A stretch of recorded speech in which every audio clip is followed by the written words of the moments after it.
አላውቅም ነበርና ሪከርድ አላረኳቸው እንጂ በስርዓት ነው ያወሩት። በስርዓት ለምንድነው መተው ከቤተክርስቲያኒቱ ከሚያውቁ ሰዎች ጋር ለምን ከኔና ካንተ ጋራ መርጌታ ከሌሎች መርጌቶች ወንድሞችና ካህናት ዲያቆናት ጋር ለምን እንደው መተው ፍለፊት የማያወሩት? ቤታቸው ስንሄድ አያስወሩንም፣ ቤታቸው ስንገባ አያስወሩንም። እነሱ ግን ህዝብን ሰብስበው መጽሐፍ የሚለውን ጠምዝዘው ይዋሻሉ። የተጻፈውን አርሙ አያርሙ። ቀንን ከአብ እኩል ነው ብለው የሚያከብሩ መልአክን ሚካኤልን ቀን አዘዘችው ብሎ የሚሉ ልታዘው አትችልም። አንደኛ ግዑዝ ፍጥረት ናት። እሑድ እኔነት ያላት ሕያው ፍጥረት አይደለችም። ቀን ሕያው ፍጥረት አይደለም። ሚካኤል ግን ሕያው የሆነ እግዚአብሔር መልአክ ነው። እነዚህ ሰዎች ናቸው መላእክት እናከብራለን ብለው የሚሉ። ቀንን ሚካኤል አዘዘችው ብሎ የሚል የደብተራ ውሸት ለማጽደቅ ብለው ቅዱስ ሚካኤል ላይ ይዋሹበታል። ኦኬ ቀን ታማልደናለች ይላሉ። ምን እያሉ እንግዲህ እባክህ የኦርቶዶክሳውያንን በደልና ኃጢአት ይቀርበላቸው እያለ ስማቸውን እየጠራች እሑድ ማለት ነው በእግዚአብሔር ፊት ወለተ ሥላሴን ይቀርበላት አጸደ ማርያምን ይቀርበላት እያለች ትላለች ብለው ይላሉ። ምእመኑ ደግሞ ጭራሽ የባሰበት ከቤተ ክርስቲያን ውስጥ የወጣን አገልጋዮች ምን እንደምንል እንኳን ለመስማት ትግስቱ የሌላቸው ማለት ነው። ቢያንስ እንኳን ሌሎቹን ቢተው ሌላውን እንኳን ቢተው ቤተ ክርስቲያኒቱን በልኳ የምናቅ አገልጋዮች በጋሻው ቢናገራውን በሙሉ ነው እርግማን የሚያዘንቡበት። ትዝታው ቢናገር በሙሉ ነው እርግማን የሚያዘንቡበት። ስንቱ መርጌታ፣ ስንቱ መምህራን፣ ስንቱ መነኮሳት፣ ስንቱ ጳጳሳት ተናገሩ። ጳጳሳቱ ሲናገሩ ይሄ አይሁድ ይላሉ። ወንጌል ስብከት ሲሰብኩ ማለት ነው። አሁን ስማቸውን ማንሳት ባንፈልግም መርጌታ አንተ የምታውቃቸው በጣም ብዙ ጳጳሳት አሉ። ይሄንን እውነት መናገር ሲጀምሩ ይሳደባሉ። ኢቭን ብፁዕ አቡነ አብርሃም እንኳን ስማቸውን ፐብሊክ ላድርገዋል። ብፁዕ አቡነ አብርሃም በአስማተኞች ጉዳይ ጆኒ ስቶፕ በአስማተኞች ጉዳይ አውደ ንግሥት በሚጠነቁሉት ጉዳይ እዛው አብረው የተቀመጠ እልም ያለ መተተኛ ደብተራ አጋንንት እየሳበ ህዝቡን ሽባ የሚያደርግ አጥማቂ ነኝ ብሎ ያለውን አቁም አሉት ብፁዕ አቡነ አብርሃም። ያውኑ በኢትዮጵያ ኦርቶዶክስ ቤተክርስቲያን ትልቅ ስልጣን ያላቸው ኦኬ አቁም እንዲህ አይነት አድራጎትን ምንድናቸው ስልጣናቸው? አይ ቲንክ ዋና ስራ አስኪያጅ የሲኖዶሱ ማለት ነው ብፁዕ አቡነ አብርሃም ይወጣ ፓትርያርኩ በታች ታዲያ ምን አሉ? እዚህ ያላችሁ ወንድሞች ቪዲዮ እናሳያለን። የኦርቶዶክስ ምዕመናን እውነተኛ የሆኑትና እውነትን የሚፈልጉትን አገልጋዮቻቸውን አይደግፉም። ጠንቋይና መተተኛ ሐሰት ትምህርትን ግን ደብተራና አስማተኛ እንደነ መምህር ግርማ ወንድሙ አይነቱን ይደግፋሉ። እኛ አባት አቁም አሉት። ጥንቆላህን አቁም አሉት። አቁም፣ እዚህ ቤት አትጠነቁልም፣ እዚህ ቤት አትደግምም፣ እዚህ ቤት አትመትትም፣ አቁም አሉት። አውደ ነገሥት መድገምህን አይመርኩኪ ብለህ የምትለውን አቁም አሉት። ኦኬ አቁም ብለው ሲሉት አላቆም አለ። እንግዲያው ማታቆም ከሆነ እኔ በተሰጠኝ ስልጣን አስቆማለሁ ብሎ ሲል ሚካኤልና ገብርኤል ይሄን እንድሰራ አዞኛል ነው ብሎ ያሉት ብሎ ያላቸው። ያኛው ስሙን አልጠቀሱትም። እዚሁ አለ ወንድማማቾች ነን። አሁን ግን አቁም ብያልኩት አሉ። እማታስቆም ከሆነ ግን እኔ አስቆማለሁ አሉት። እኔ አስቆመን ሚካኤልና ገብርኤል ናቸው ያስተማሩኝ አለ። ምን አስማትን ማለት ነው። መርጌታ አንተ መጽሐፍ ላይ እኮ ዘርግፋ አውጥተዋል። እግዚአብሔር የዘመንህን ቁጥር ይባርክ። እንዳንተ በኢትዮጵያ ኦርቶዶክስ ተዋሕዶ ቤተክርስቲያን ላይ የተሐድሶን መጽሐፍ የጻፈ ማንም የለም። ይጩ እግዚአብሔር አምላክ ዘር ትውልድህን ይባርክ። ይሄ በግዕዝ የተደበቀ የጾም እኛ አሁን የያሬድን ቋንቋ የያሬድን መጽሐፍ አናውቀውም። እኛ መርጌታውን እዚህ የሚያወራችሁ የአብነት ትምህርት ቤት አስተማሪ መምህር የሆነ ሰው ነው። ቤተክርስቲያኒቱ አንቱ ብላ አሁን ድረስ አንቱ ብላ የምታከብረው በእውቀቱ የተከበረ የተማረ ሰው። ማንም እንኳን የሰንበት ተማሪ አይደለም እንደኔ አይነት ዲያቆን እንኳን አይደፍረውም በእውቀት። ልካችሁን ወቁ። ጫቱን ተፍቶ መጥቶ ጎረምሳው እዚህ ጋር ከሱ እኩል ስትናገር እንዴት እንደሚያሳፍር። ብፁዕ አቡነ ማትያስን ቢመጡ ይሰድቧቸዋል። በእርግጥ ማን ነው ጳጳስ የሆነ እንደሆነ ምናምን ነገር ብለው ይላሉ። ቆይ አንድ ጥያቄ ልጠይቅ። ሚዩት አርጊ ሚጡ ገብታለች፣ ሰጥሻለሁ በየተራ እሺ። ታይቂናለሽ። ቴንክ ዩ ሚጡ ገብታለች፣ እሷንም ሰጣት ጨርሺ። ስለዚህ ወንድሞች አቁሙ። ጠንቋዩን ሚዩት አርጊ ካልሆነ ታወርድሻለሁ እህትዬ። እኔ ባለጌ ሰው ማስወረድ በጣም ልማዴ ነው። እህታችሁ ረጂ ሂጂና ግብረ ገብ ከቤተሰብሽ ተማሪ። ሰው ሲናገር ማይክ አይከፈትም። ሚጡ ገብታ ዝም ብላለች አሁን ማለት ነው። ለእሷ ነው የምሰጣት። እንደውም ከእሷ በፊት ማነው እዚህ ያለ ማነው የመሲሁ ልጅ የምትባል ማለት ነው። ሶሪ በቅድመ ተከተል።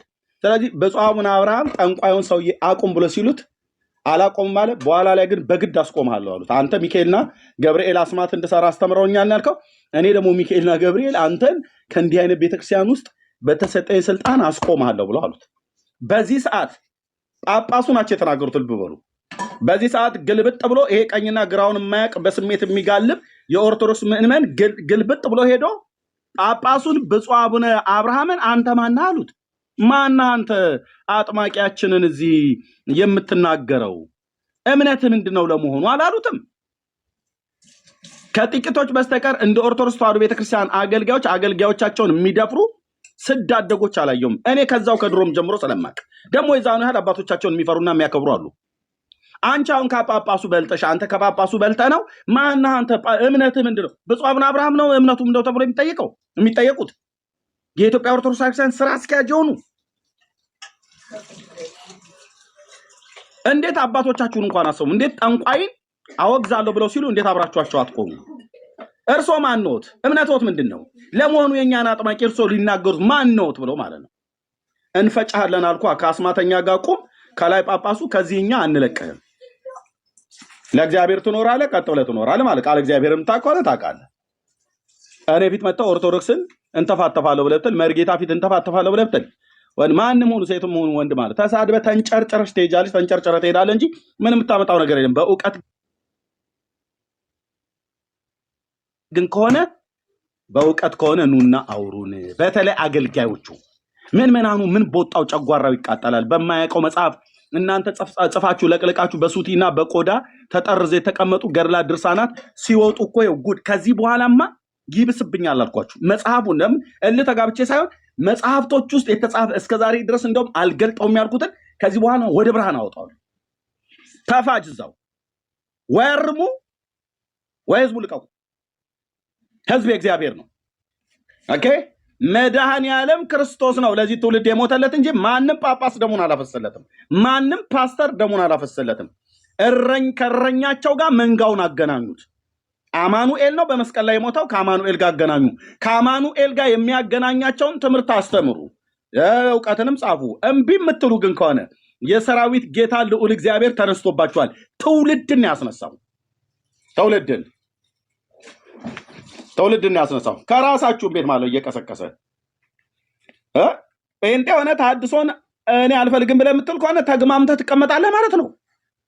ተሐድሶ ማለት በእውቀት መታደስ የእግዚአብሔርን ቃል የሸፈነ የሰው ስርዓት ትምህርት መውጣት አለበት።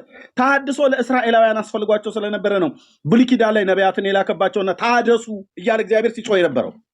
የሰው ስርዓት ትምህርት ጨምረው የእግዚአብሔርን ሕግ ንቀው ጌታችን እንደተናገረው ሲመጣ መጽሐፍትና የእግዚአብሔርን አታውቁምና ትስታላችሁ አላቸው። ወጪት ያጥባሉ ታውቃላችሁ። የወጪቱ ውጭውን ያጥባሉ፣ ውስጡ ግን መራርነትና ግብዝነት ቅሚያ ሞልቶበት የቆሸሸውን ወጪቱን ውጭውን ያጥራሉ። እናንተ ግብዞች አላቸው። በኖራ የተለሰነ የመቃብር ድንጋይ ስለምትመስሉ አላቸው። በኖራ የተነሰነ የመቃብር ድንጋይ ጌታ ማለቱ ምን ማለት? ቀጥታ እኮ እየተሳደብክ ነው መምህር ብለው ቢሉት ስድብ አይደለም ተግሳጽ ነው። ጌታ ነው የተናገረው። በኖራ የተነሰነ የመቃብር ድንጋይ ምን ይመስላል? ዮሴፍ ቤተክርስቲያን ሄድና ይኸው በእምነ በረድ የተንቆጠቆጠ የድሮ አርቲስቶችና ሀብታሞች መቃብር አንዴ እኒ ብለው ይዘውኝ ሄዱ። አዲስ አበባ በነበርኩበት ሳለ ሄጄ አየሁ እና የሚገራ አንዳንዱ ሐውልት ፎቶ ራሱ ልትነሳበት የሚቃጣ አይነት ነገር ማለት አንደኛ ታዋቂ ሰዎች ነው፣ ሁለተኛ በከበሩ የእምነ በረድ ነው የተሰራው፣ በአምቦ ድንጋይ ነው የተሰራው። እና እስራኤላውያን መቃብርን በመሸለም በውጭ በኩል በኖራ ነው የሚቀቡት። ነጭ ነው ጥጥ ነው የመሰለው። ውበቱ እንዴት እንደሚያምር ነቢያትን አባቶቻችሁ ገደሉ፣ እናንተ ግን መቃብራቸውን ትሰራላችሁ አላቸው ጌታችን በማቴዎስ 23 ላይ። ወደ እናንተ ጸሐፍቶችና ነቢያትን ጥበበኞችን ላኩ፣ ያልገደላችሁት ማንም የለም። ከጻድቁ ከአቤል ደም ጀምሮ በቤተ መቅደሱ እስከ ገደላችሁት እስከ በራኪው ልጅ እስከ ዘካርያስ ደም ድረስ ከዚህ ትውልድ የነቢያት ደም ከዚህ ትውልድ የጻድቃን ደም ይፈልጋል አላቸው ጌታ። እና መቃብር ያበጃሉ። መቃብሩ ውጪ በጣም ነው የሚያምረው፣ ውስጡ ብትከፍተው ግን የሚገማ ነው ያለው። ውስጡ ብትከፍተው ግን ለዓይን የሚያስጠላ ለአፍንጫ የሚገማ ነገር ነው ያለው። ለምን? ለዘመናት የተከደነ ተከድኖ የኖረ መቃብር ጉድጓድ ነው። ሰውየው እዛው በስብሶ የስጋውም ሽታ አልወጣም፣ ጠረኑ እዛው ነው ያለው። ቤትም መውጫ የለውም፣ አፈር ተዳፍኖበታል እና መቃብር ዘግቶበታል፣ ሐውልት ላው ተሰርቶበታል። መቃብሩን ስትከፍቱት ሽቶ ሸተት አንልም፣ እንደ ገድለ ተክለ ሃይማኖት መቃብር ማለት ነው። የተክለ ሃይማኖት መቃብር ሲከፈት በ57 ዓመቱ ይላል ድርሳነ ነው ገድለ ተክለ ሃይማኖት ላይ ሽቶ ይሸት ነበር ይላሉ። የሰው አስከሬን ነው ሽቶ ቢሸተው ወንድሞች እናቶች። መቃብር ስትከፍተው የሚሸት ነገር አለ። ያም የሚያስጠላ ሽታ ማለት ነው። ገልጠህም ደግሞ መቃብሩ ስትከፍተው የሚያስጠላ የሰው ቅሪት አካል ነው ያለው እዛ ጋር ረግፎ ማለት ነው። ወይ ጭንቅላቱ ወይ ቅልጥሙ ነው የምታገኘው።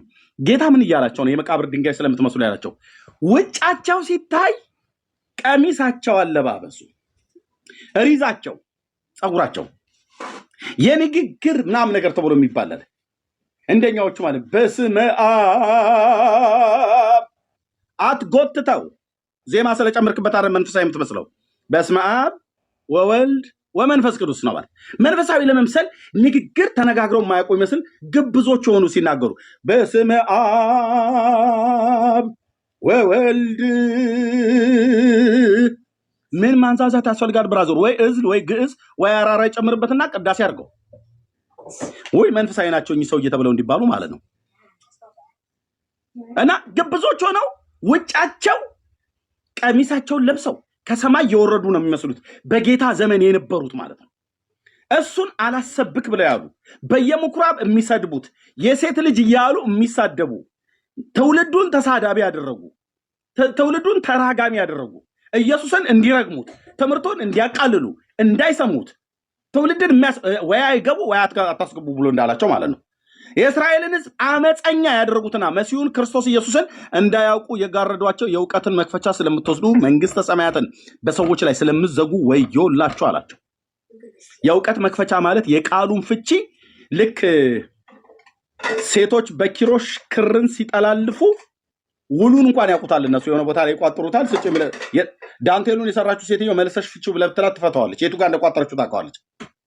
ወፎች ጎጆ ሲታቱ መልሰሽ አውጩ ብለህ ብትላትና በሰው ቋንቋ ብታቅ ያንን የታታችውን ሳር መልሳ በየእንትኑ ታወጣለች። የቱ ጋር ቤቱ ጋር እንዳደረገችው ታውቃለች። ሰሪው ያውቃል ማለት ነው። እነኚህ ግን ይኸውልህ የእግዚአብሔርን ቃል ውሉን ትክክለኛ አውዳዊ ፍቺውን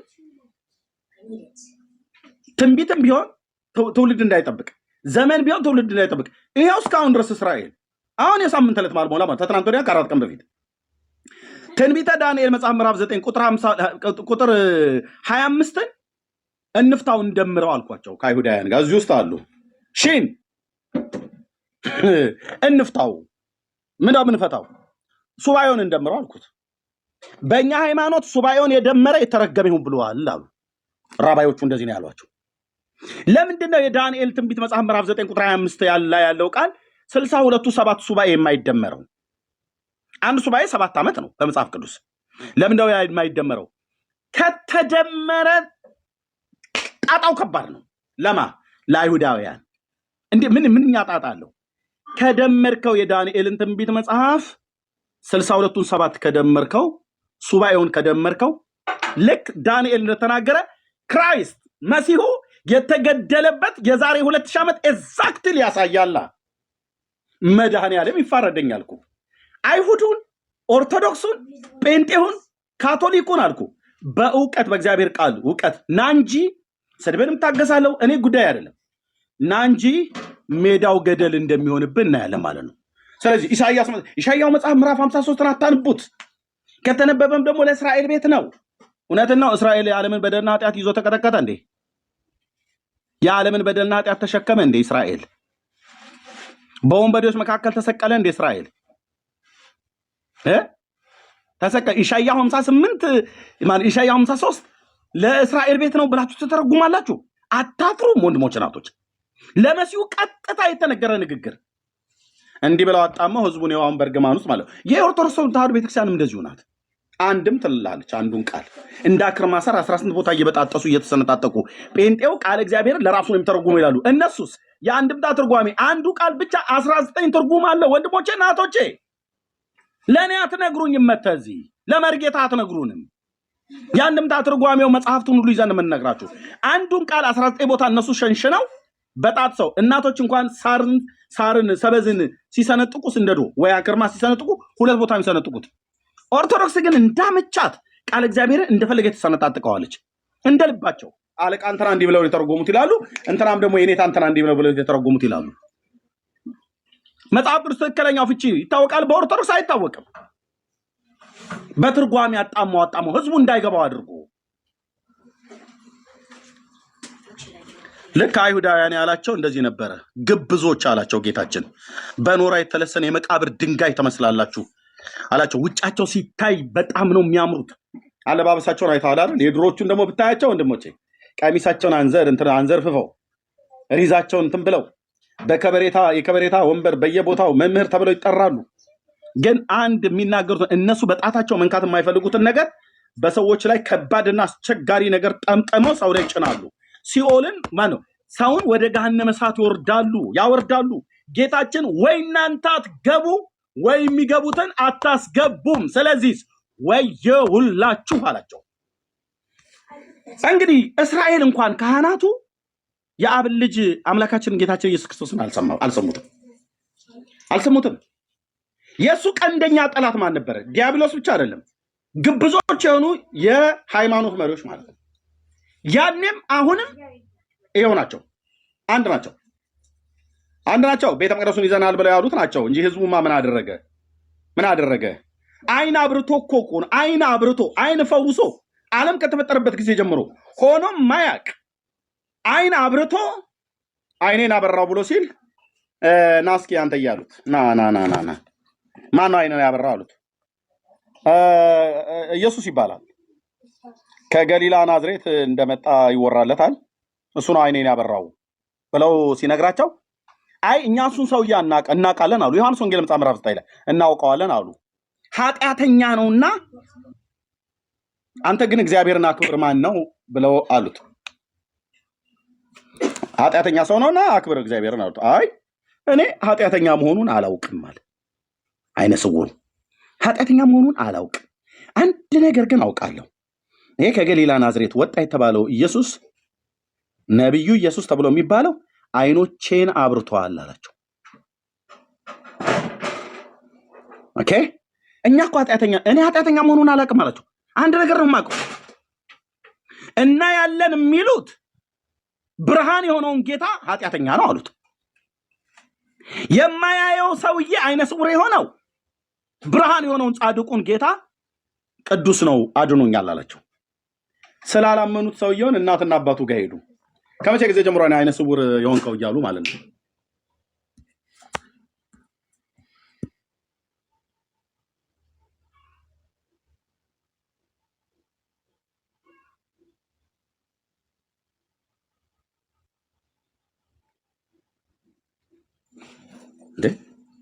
እሺ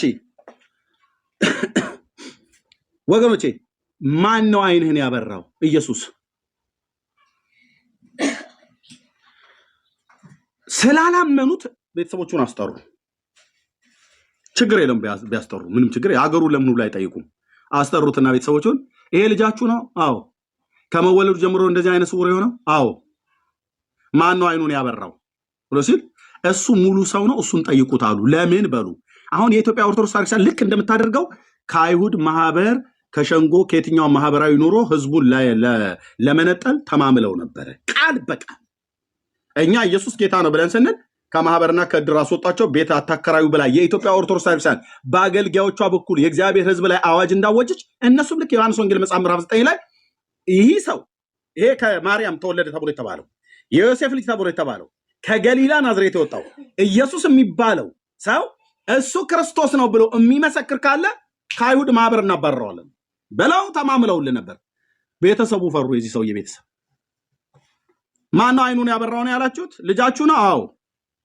ማነው አይኑን ያበራው? እሱ ሙሉ ሰው ነው፣ ራሱን ጠይቁታሉ። ለምን ኢየሱስ ነው ብለው ካሉ መሲሁ ነው ሊሉ ነው። ካሉ ደግሞ ቀጥቅጠው የሚገሏቸዋል። ችግር የለበትም። ሃይማኖተኛ ባልኮድ ሃይማኖተኛ ማለት ያለ እግዚአብሔር ቃል ቅናት ያለ እግዚአብሔር ቃል ዕውቀት ሃይማኖተኛ የሆኑ ማለት ቁጥር 2 ሰይጣን ማለት ነው። እደግመዋለሁ፣ ዳጸ ልሳን አይደለም የምናገረው። የእግዚአብሔርን ቃል ሳያውቅ ቅናት ብቻ የሆነ ዕውቀት ግን የሌለው ይሄ ሰው አደገኛ ነው። ቅናት ብቻ ዕውቀት ግን የለም፣ ወይ ደግሞ ዕውቀት ብቻ ቅናት ግን የለም። ቅናት ከዕውቀት ጋር ዕውቀትም ከቅናት ጋር የሆነ ህዝብን ያድናል፣ እግዚአብሔርም ይጠቀምበታል ማለት ነው። ዕውቀት ሳይኖረው የመጽሐፍ ቅዱስ የቅዱሳት መጽሐፍት ዕውቀት ሳይኖረው በቅናት ጭርጭር የሚል ለጨጓራ በሽታ የሚዳረገው ምክንያቱም ዕውቀት የለውማ። ስለ አምላኩ ይቀናል እንጂ የሚናገረው ዕውቀት የለውም። አምላኩን በእውቀት አያውቀውም። እንወቅ እናውቀውም ዘንድ እግዚአብሔርን እንከተል ብሎ ያለው ነብየ እግዚአብሔር ሆሴዕ የተናገረውን ቃል ምክር አድርጎት የእግዚአብሔርን ቃል ቁጭ ብሎ አያነብም። እሺ እንደ ገነፈለ ቡና መንተክተክ ብቻ ምን ዕውቀት የለም። ዕውቀት ሰው የሚሰማውን የሰውን ህይወት ሊቀይር የሚችል የእግዚአብሔር የጽድቅ ቃል ካፉ አይገኝም። እጁ ላይ መጽሐፍ የለም። የእግዚአብሔር ቃል ቁጭ ብሎ አላነበበም። ስለሚናገረው ነገር አይደለም ስለሌሎች ስለራሱ እንኳን እርግጠኛ አይደለም። ልክ የእስራኤል ህዝብ ማለት ነው። ቅናት ጭርጭር ነው የሚሉት አለ። ጭርጭር ኢየሱስ ጌታ ነው ብለህ ስትላቸው እኮ የሹሃው አዶን ስትላቸው አክተፍ ይሉብሃል። አሁን ያሉት ምራቃቸውን ይተፉብሃል። ግን ምራቅ የሚታፋብህ ነበር ብታውቀው ኖሮ ኢየሱስ ጌታ ነው እኮ ማለት የሹሃው አዶን እኮ ማለት የእስራኤል አምላክ ያህዌ ነው ማለት እኮ ነው። ኢየሱስ ጌታ ነው ማለት ኢየሱስ እግዚአብሔር ነው እኮ ማለት ነው። እግዚአብሔርነቱን አምላክነቱን እየመሰከር ነው ማለት ነው። ግን አክትፍ ብሎ ይልብሃል። ከዛ ማለት ነው እሱ እኮ መሲህ ነው ስንትላቸው አይ መሲያ መሆኑን አናቅም። እሺ እኛ ምድር ላይ ተወልዶ ነበር የኛ ሰው ነው ልክ ነው ይሏል። ታዲያ ለምን ገደላችሁት? አይ ሃይማኖታችንን ለውጥ መቼ ነው የለወጥ?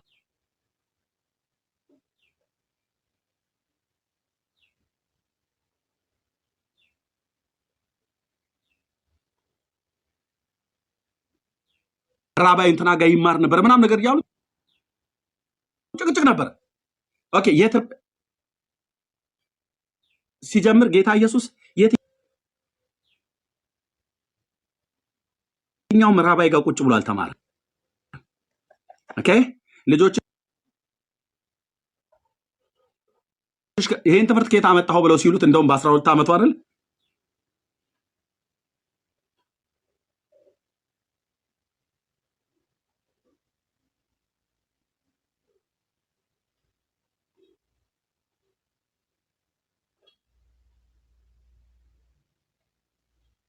ዮሴፍ ደግሞ ሲመጣ ኢየሱስ ክርስቶስን ለምን እንዲህ አደረክ ልጄ ሆይ ብሎ ገሰጸው።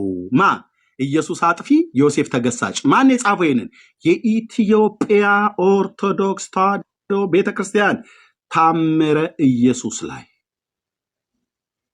አያ ኢየሱስ ጥፋተኛ ሆኖ የሚቆነጠጥ ዮሴፍ የሚገስጸው አንተ እንዴት እንዲህ ታረጋለህ ብለም አላለው ብሎትም አያውቅም። ማን እንደሆነ ያውቃል። ማርያምም እንኳን ራሱ የጌታዬ እናት በልቧ ተጠብቀው ነበር ይላል። አንተ ግድም አደግ እንዲህ ልጄን እንትንተል እንዴ ምናም ነገር ብላ አላለችውም። ብራዘር የወለደችው ማን እንደሆነ ከመላኩ የሰማችው ድምጽ ለዘላለም የማይረሳ ነው። ኦርቶዶክስ ግን ትቃዣለች። ታምረ ኢየሱስ በሚባል ላይ አምላኬን ታዋርዳና ትሳደባለች። ከቁርአን ላይ ቀርተው አምጥተው ማ ወንድ ነው ገብቶ እኛ ፊት ቆሞ ሊያወራን የሚችል ማነው? በእስልምና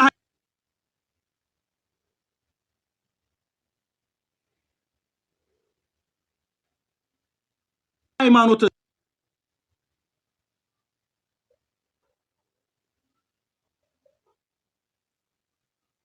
ጌታዬ ወፍ ለመስራት አልመጣም። አመኑበትም አላመኑበትም በአምላክነቱ በመሲሁነቱ አመኑም አላመኑም እነሱን ለማሳመን ብሎ ጭቃ አላቦካም። አንተ ጭቃ አላቦካም ወፍ አልሰራም። ልዩ አምላክነቱን ለመግለጥ ከሆነ በአምላክነቱ የሰራውን ማየት ነው። ለምሳሌ የኃጢአት ይቅርታን ሰጥቷል። ፍጡር የኃጢአትን ይቅርታ አይሰጥም። እግዚአብሔር ስለሆነ ግን የኃጢአትን ይቅርታ ሰጠ። ሃሌሉያ። አምልኮን ተቀብሏል። ፍጡር አምልኮን አይቀበልም። ከመላእክት ከሰውም ስግደትን ተቀብሏል። በምድር ላይ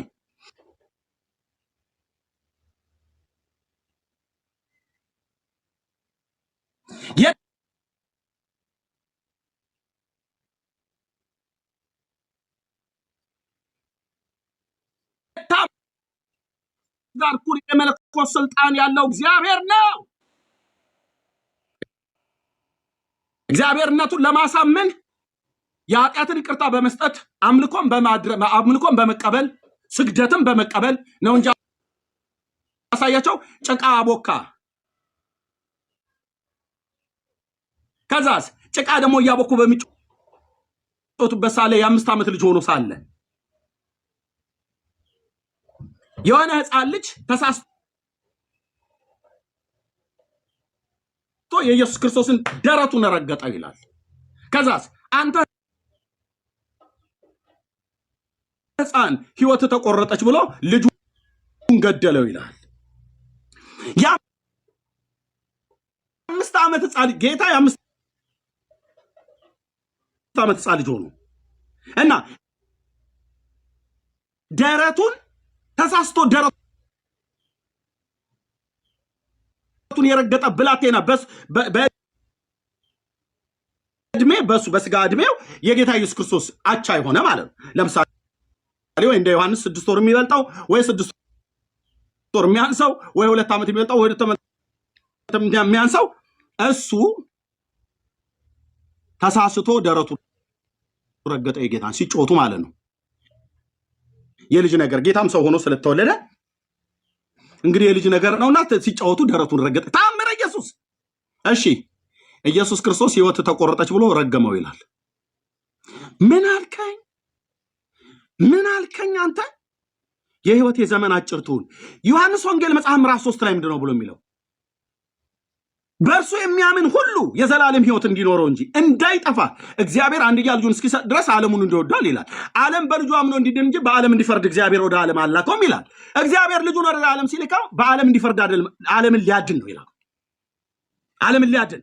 ታዲያ ዓለምን ሊያድን የመጣ ጌታ ጭቃ ሲያቦካ ከቁርአን ላይ ቀርተው ያመጡት ማለት ነው። ጭቃ ሲያቦካ ህፃን ሳያቅ ደረቱን ረገጠ ይላል። ምን ነው አንተዬ?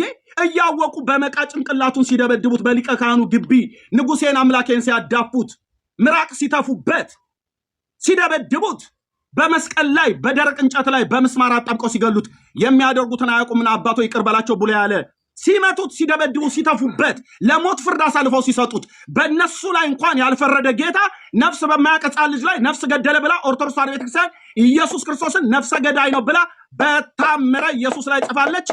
አንቀበልም። ይሄ የሰይጣን ትምህርት ነው። አንቀበልም። ምን ባደረገ? ምንም የማያውቁ ሕፃናትን ይገለዋል። አንተዬ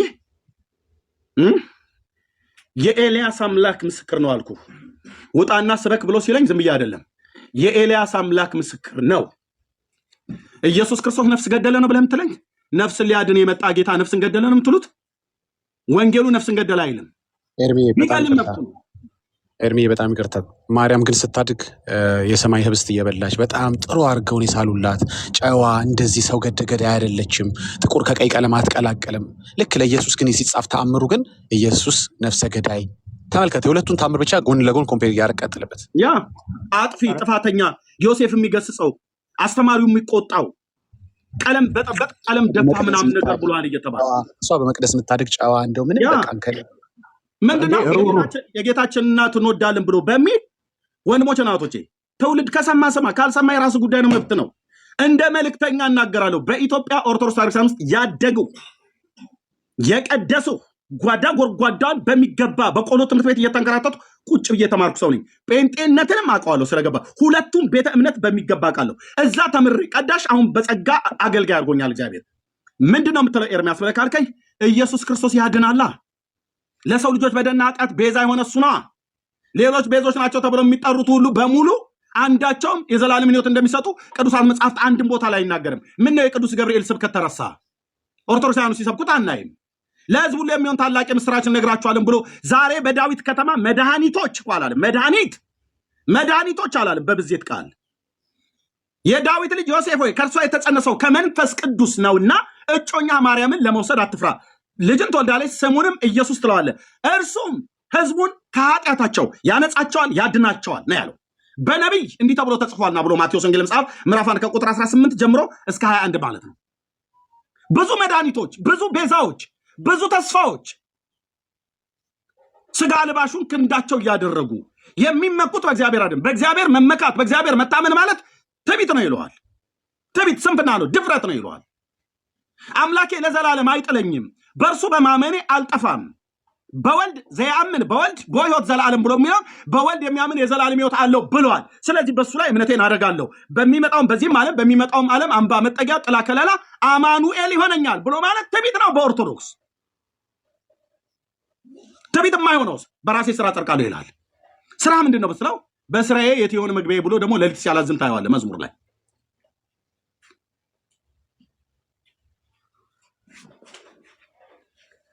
ህዝቡን እስራኤልን ያሳቱ ሐሰተኞች ነበሩ። ጴንጤ ከተሳሳተ አልኩ፣ ጴንጤ ከተሳሳተ ያሳቱን ፓስተሮች ናቸው ማለት ነው። እውነቱን ነው የምነግርህ። ከተሳሳትን ጴንጤዎች ያሳሳቱን መምህራኖቻችን ናቸው ማለት ነው። ወይ ራስ በራስ መንገድ ሄደ ደግሞ ስትሃል ማለት ነው። መንገድህን መፈተሽ አለብህ። አይ ፓስተሩ ነው በላም ነገር ብለህ እንዳትል በረጃ ፈትሽ ራስህን። ራስስ ሄደ ተጋድመህበት እስከሆነ በስተት መንገድ ላይ ኦኬ። ኦርቶዶክስ የተሳሳቱት በአገልጋዮቻቸው ነው። አይሁዳውያን የተሳሳቱት በአገልጋዮቻቸው ነው። በኢሳይያስ ትንቢት መጽሐፍ ምዕራፍ 3 ቁጥር 12፣ በትንቢተ ኢሳይያስ መጽሐፍ ምዕራፍ 9 ቁጥር 16 ሕዝቤ ሆይ የመሯችሁ ያስቷችኋል፣ የምትሄዱበትን መንገድ ያጠፋሉ ይላል። የሚሄዱበትን መንገድ ስላጠፏቸው የእስራኤል ፈሪሳውያንና ሰዱቃውያን መሲሁ ኢየሱስ ክርስቶስ ከድንግል የተወለደው እሱ የዘላለም አምላክ የአብርሃም አምላክ ያህዌ መሆኑን እንዳያውቁ አሳቷቸው። ኢየሱስ ክርስቶስ አሁን በኦርቶዶክስ ቤተክርስቲያን አብዛኛው መጽሐፍት ላይ ምሕረት የሌለው ርኅራኄን የማያውቅ ነፍሰ ገዳይ ጨካኝ ጨዋ ያልሆነ ትምህርት ቤት ሄዶ ቀለም የሚበጠብጥ የሚደባልቅ ሲያጠፋ ዮሴፍ የሚገስጸው ለማርያምስ የተባለ አንዳች ነገር ተገኘው ርኅርኅተ ልቦና ናት ይልሃል። እንደ ጻድቅ ሰው እንደመሆኑ መጠን የጻድቅ ነፍስ ለእንስሳ ይራራል፣ ለእንስሳ ትራራለች ይልሃል። ኦኬ በመጽሐፈ ምሳሌ ላይ ልክ ነው። የጻድቅ ነፍስ ለእንስሳ ይራራል ይላል። የጌታዬ እናት ብትራራ አይገርመኝም፣ ምክንያቱም ጻድቅ ሴት ናትና። ጻድቅ ሴት ናትና ብትራራ አይገርምም መጽሐፉም ይላልና። ኦኬ ግን ይሄ ለእንስሳ ራራች የተባለችዋ ማርያም ሰው ላይ ጨክና ሰውን ወደ ውሻነት ቀየረች ይላል። እንዴት ብዬ ልቀበለው? ረግማ ያው ታምረ ማርያም ታምር 71 እና ታምር 72 ሁለቱ በአንድነት ማለት ነው። ለተጠማ ውሻ በወርቅ ጫማ ውሃ ጠጣች ይላል። ወርቁን ተው በመጀመሪያ ሲጀምር ውዳሴ ማርያም ማን የወድስዋ መላእክት ላይ ከድሃ ቤት አደረ ነው ብሎ የሚለው ማርያም ድሃ እንደሆነች ነው የሚናገረው። ውዳሴ ማን የወድስዋ መላእክት ላይ ማለት ከድሃ ቤት አደረ ይላል። እጮኛዋ እንትን አናጺ ሆኖ ወርቅ ጫማ ገዛላት ብለህ ትላለህ እንዴ? ድሃ ስለነበረች ልጇን እንኳን ለመግረዝ ወደ ቤተ መቅደስ ይዘው ስትሄድ 2 የርግብ ጫጩቶች ነው ይዛ ሄደችው። ይሄ ማለት በዘሌዋውያን መጽሐፍ ምዕራፍ 14 ላይ በሙሴ ሕግ ታናኩ ላይ እንደሚናገረው ድሆች ከሆኑ ኮርማና በግ ፍየል ማምጣት የማይችሉ ከሆነ 2 የርግብ ጫጩቶችን ያምጡ ወደ ቤተ መቅደስ ይላል። ማርያም ድሃ ስለነበረች 2 ወፎች ይዛ መጣች። የወርቁን ጫማ ኤርሚያስ ወርቁ ጫማ ኖራትም አልኖራትም ምን የወርቅ አይደለም ሜዳ የመንድ ቢኖራት የጌታዬ እናት ምንም አይገርመኝም። ግን የሌላትን አቤት ሚቶ እሺ አይ እኔ እንትን ብዬ ስራ ልሄድ ነው። ቡና ጠጥቼ ጨረስኩኝ። ሀሜቱ አላልቅ ስላለ ደህና ዋሉ። እሺ በቃ ቴንክ ዩ አተላውንም ይዘሽ ሂጂና እንትን ያኘክሽው አይ ቡናውን ብቻ ለምን ጠጥተሽ እትዬ ይዘሽው ሂጂ። አተላውን በፌስታል ነገር በቃ ነገር ይዘሽው እያኘክሽው ኑሪ። ያው ምክንያቱም አተላ ሚልስ ያጸድቃል ብሎ ስለሚል ድርሳነ መስቀል ላይ እንዲህ ብዬ እኮ አይደለም ያለ መረጃ አይደለም። አሁን ለብዙዎች ስድብ ይመስላችኋል። ድርሳነ መስቀል ላይ አተላ ሚልስ ይጸድቃል ብሎ ስለሚል የኦርቶዶክስ ተዋሕዶ ቤተክርስቲያን መጽሐፍት ባህረ ጥበባት የሆነችው ቤተክርስቲያን እንዲህ ብላ ስለምታስተምር ሜጦዬ አተላውን የሚያዡና በሆነ ነገር ቋጥረሽ እና አንዳንዴ አኝኪው እንደ መስቲካ በረከት አይጠፋውምና ዛሬ በዕለተ ሰንበት የተፈላ ቡና ያው ድርሳኑ ላይ እንደሚነገር እንደዛ ብሎ ስለሚል ማለት ነው። ሀሜቱ ስላላለቀ ስላላቆማለች እቀጥላለሁ። ሀሜቱን እቀጥላለሁ። ሚስተር አቁተ ደግሞ ጭራሽ አተላም ልታስወደደባቸው ነው እንዴ? ይላል ዳግዬ ይላል ድርሳነ መስቀል ላይ ምንም ይናገሩ አልኩ። ከመጽሐፍታቸው ነው እየመጀረጥኩ ማውጣው። ምንም አማኑኤል ፈቶ ለቆኛል አልኩ። ምንም ይናገሯት በክፉ ቃል ክፉን ለመመለስ አይደለም መጽሐፋቸው ስለሚል ድርሳነ መስቀል ላይ አተላውን ላሱ ትጸርቃላችሁ ብሎ ስለሚል ማለት ነው። እና ቡናውን ጠጥቼ ጨርሻለሁ በላ ካለች ምንድነው የቀረው ማለት ነው? አተላው ነው ማለት ነው። ስራ ቦታ ስትሄድ አተላውን ይዛው ብትሄድ ምንም ጥሩ ነው ማለት ነው። ኦኬ ስለዚህ መጽሐፍ ቅዱስ የሚነግረን ቃል ወንድሞቼ እናቶቼ ወደ እግዚአብሔር ቃል ተመለሱ።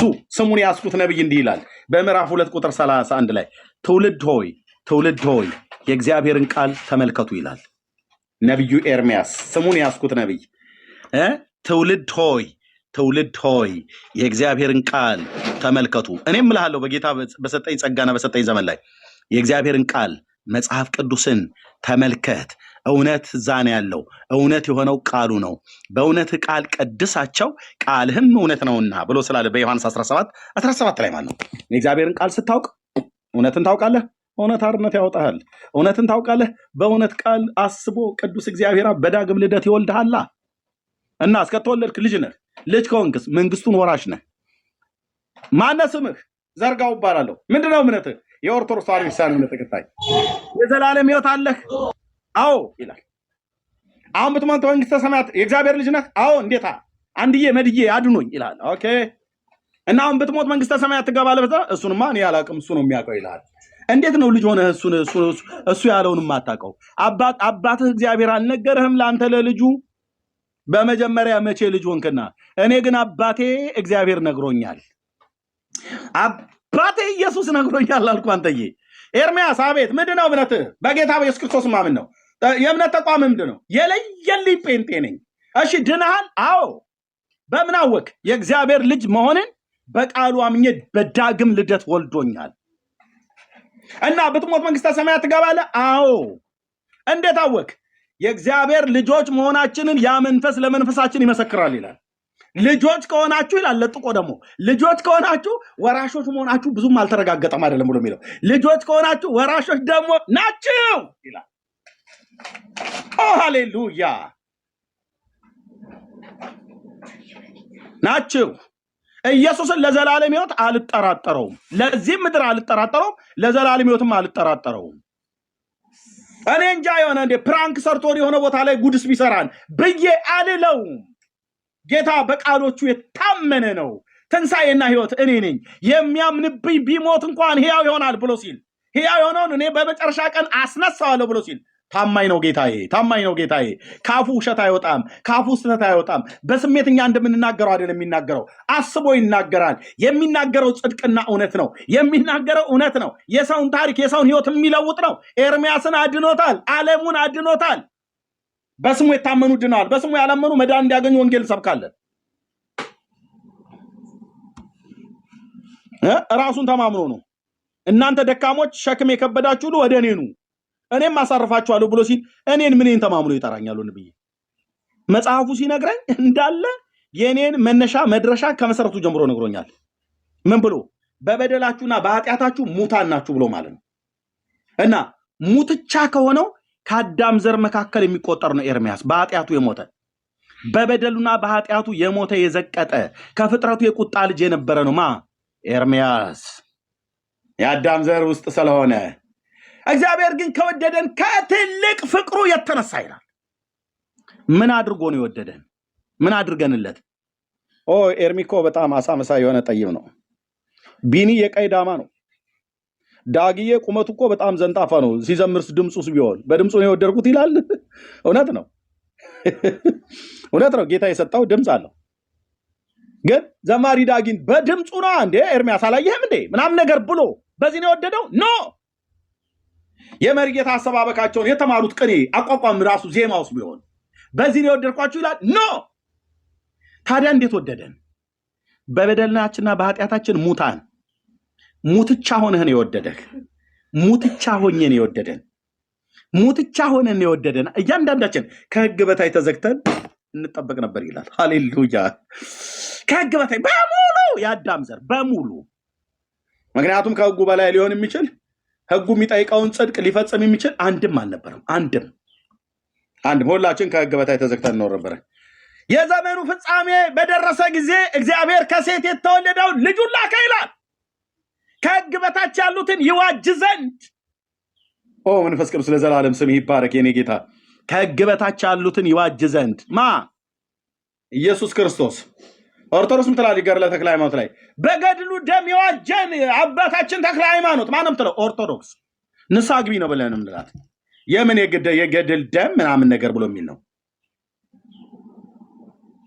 በማንም እግር መቆረጥ፣ በማንም አይን መጥፋት፣ በማንም ፀጉር መላጨት፣ በማንም አንጎል መፍሰስ፣ በማንም መንከራተት እግዚአብሔር ዓለሙን አልተቤዣውም፣ አላዳነንም።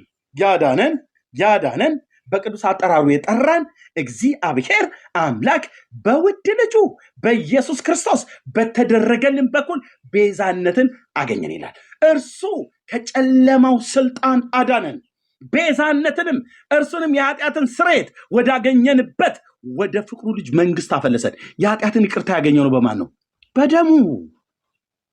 በደሙ በእግዚአብሔር ልጅ ደም፣ በእግዚአብሔር ልጅ ደም፣ በስጋው መቆረስ፣ በደሙ መፍሰስ በኩል በመጋረጃው እንድንገባ ድፍረት ሆነን ይላል።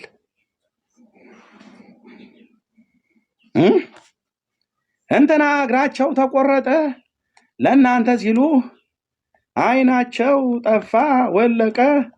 በጠፋበት ሲፈለግ አሞራ ውጣው ተገኘች። ለምን ሰውየውን አትውጣውም አልኩ። እንኳን አይኑን አይደለም ምን ተዳይ አልኩ። ብራዘር ምን ተዳይ? አይኑ ወልቆ የሆነ ቦታ ላይ ቁራ አሞራ ዋጠችው። ሶ ዋት እንደ ምን ይጠበስ ይሏል እኮ የኢትዮጵያ ሴቶች። ምን ይጠበስ ነው ብላችሁ የምትሉ ውይ እና በእንትና በጻድቁ በእንትና አሞራ በዋጠችው በእንትና በኩል ለምንሃለው ለማመጣለው ብዬ እንድለው ነው። የራሱ ጉዳይ አይመለከተኝም አልኩ። የራሱ ጉዳይ አይመለከተኝም። አሞራ ለምን ሰውየው ሙሉ በሙሉ አትውጣው? ዮናስን አንሳ አንባሪ ሆድ እንደዋጣው ለምን ሰውየው ሙሉ በሙሉ ቁራ ለምን አሰለቅተው አልኩ። ኦኬ አይመለከተኝም።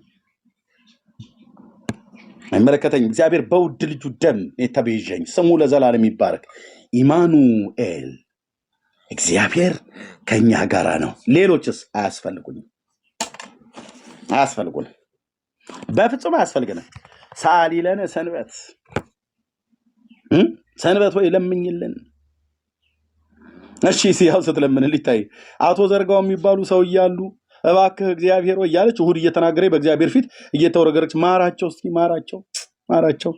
ያው የኔን ዕለት ጠላ የዶሮ አይን የመሰለ ጠላና ዳቦ እንድሽልጦ ነገር ጋግራው እናታ ሚስትየዋም እንትን እንጎቻ ጥብኛ ነገር ጋግራ እንዲሁም ዝም ብሎ ቆሎም ነገር በቅቤ የሚታሸ የገብስ ቆሎም ይሁን ያልታሸ ባቄላም ይሁን አተር በቆሎ እንደዚህ ፈንድሻ ነገር ረጫጭታ ታከብረኛለች። እና ብላ ሰንበት እሁድ በእግዚአብሔር ፊት ቆማ ስትለፈልፍል ይታይ እና ማራቸው እባክህ ሳሊ ለነ ወይ ቀልድ አለ ኤርሚያስ ነው ያላችሁኝ። እኔ ነው ራሴ መልሳችሁ። ቀልድ እኮ ነው የሚቀለድብን። አንተ ቄስ ሙድ ሲይዝብህ እንደዚህ ይጫወትብሃል በነፍስ ማለት ነው። እና ማራቸው ወይዘሮ አልጋነሽ የምትባለው ወፍራማ ሴትዮ አሉ። እዛው አልጋቸው ላይ እየተንከባለሉ ለእኔ የሆነ በወሩ በየሳምንቱ እሑድ እንትን ይሉ ነበረ። እና ማራቸው ወይዘሮ አልጋነሽን ማራቸው ማነች ባይዋ ሰንበት እሑድ ስታወራ ይታይ ሳሊ ለነ ሰንበተ ይላል። እቹ ሰንበት እሑድ ከቅዳሜ ከአብ እኩል ሆነ እኔና አንተን የሚያምኑትን ትላለች። እኔና አንተን አብ ሆይ አቤት፣ እኔና አንተን የሚያምኑትን ማራቸው። እኔ ከሲኦል ሄጄ ጎትቻ አመጣለሁ። መቼም የኦርቶዶክስ እኮ ሲኦል ያልገባ ሲኦል ሄዶ ማውጣ የለም። ዘማሪ ዳግሻ ሰጠዋለሁ። ኦርቶዶክሳውያን በእውነት ነው ብዬ የምላችሁ መቼም እንደዚህ ተብሎ አይነገርም። ግን ገድላትና ድርሳናትን እንዳነበበ ሰው የምመክራችሁ ምክር እግርህን ዘርግተህ ዝም ብለህ ኃጢአትህን ጠጣ። ምንም ደወሪ፣ ተረጋጋ፣ አትጨናነቅ። ብራዘር በአንድ ሴት ምን መጠመድ ያስፈልግሃል? ኦርቶዶክሳዊ ወንድሜ እንደ ሰለሞን ከፈለክ 1000 ካልሆነም እንደ ነብዩ መሐመድ 9 እያደረክ ደራርበህ ማግባት ነው። ምክንያቱስ የቱንም ያህል ኃጢአት ብትሰራ ሲኦል ብትገባ አለችልህ ክርስቶስ ሰምራ። ከሚካኤል ጋር ግን ቦታ 12 ቀን እየወረደች ሚካኤልን ይዛው እየሄደች እንደ ቆሎ ባልንጀራ በላጥቀስ ወደ ሲኦል ትለዋለች። ክንፉን አንድ ወርታች ይለቅልሃል። አንተ እንደ ማግኔት ጥብቅ ብለህ ትወጣለህ። ከሱ ከሚካኤል ብታመልጥ እውነቴን ነው ብዬ የምልህ ጎጃም ላይ ቤተክርስቲያኑ የተሰራለት ዘርአ ብሩክ የሚባል ሌላ 12 ክንፍ ያበቀለ ሰው እያለ በሱ በኩል ራሱ እንኳን አትስትም አልኩ። በሚካኤል ብታመልጥ ዘርአ ብሩክ እንደምንም ብሎ ያንጠልጥሎ ያወጣል። በሱ ብታመልጥ አቡነ ሀብተ ማርያም ይባላል። በሱ ብታመልጥ በየቀኑ የአንድ የክረምት ዝናብ የሚፈሰውን ያህል ከሲኦል የሚያወጣ ማነው? እስትንፋሰ ክርስቶስ ነው ማነው የሚባለው አይደል? ብቻ በምንም አድርግ አረማዊ ሁን፣ አመንዝር፣ ቃም፣ ጠጣ፣ ጭስ፣ አትጫጫስ ምን እንትን አትበል። እንደ ገድላቱና እንደ ድርሳናቱ ትምህርት አረማዊ ሁን። ኃጢአት እንኳን ራሱ ብትሰራ በአብ በወልድ በመንፈስ ቅዱስም ባታምን ባትጠመቅ ድርሳነ መድኃኔዓለም ወገድለ መባጮ ላይ እንደተጻፈው የመድኃኔዓለም አሻሮ ጭስ ሲቆላ ጭሱ መላእክቱ ሲያራግቡ ከሰማይ ወርደው ጭሱ ወደ ደረሰበት ዓለም ሁሉ ጭሱ የነካ ሁሉ ይድናል ብሏል። አንተ ጭሳም ትውልድ ጭስ ታጠንና እንደ ህዳር ንብ ግባ ሲኦል አለችልህ። እናትህ ክርስቶስ ሰምራ ታወጣለች። ገድሉ ነው እየሰበኳችሁ ያለሁት፣ ምክንያቱም ገድሉ የሚናገረው ማለት ነው።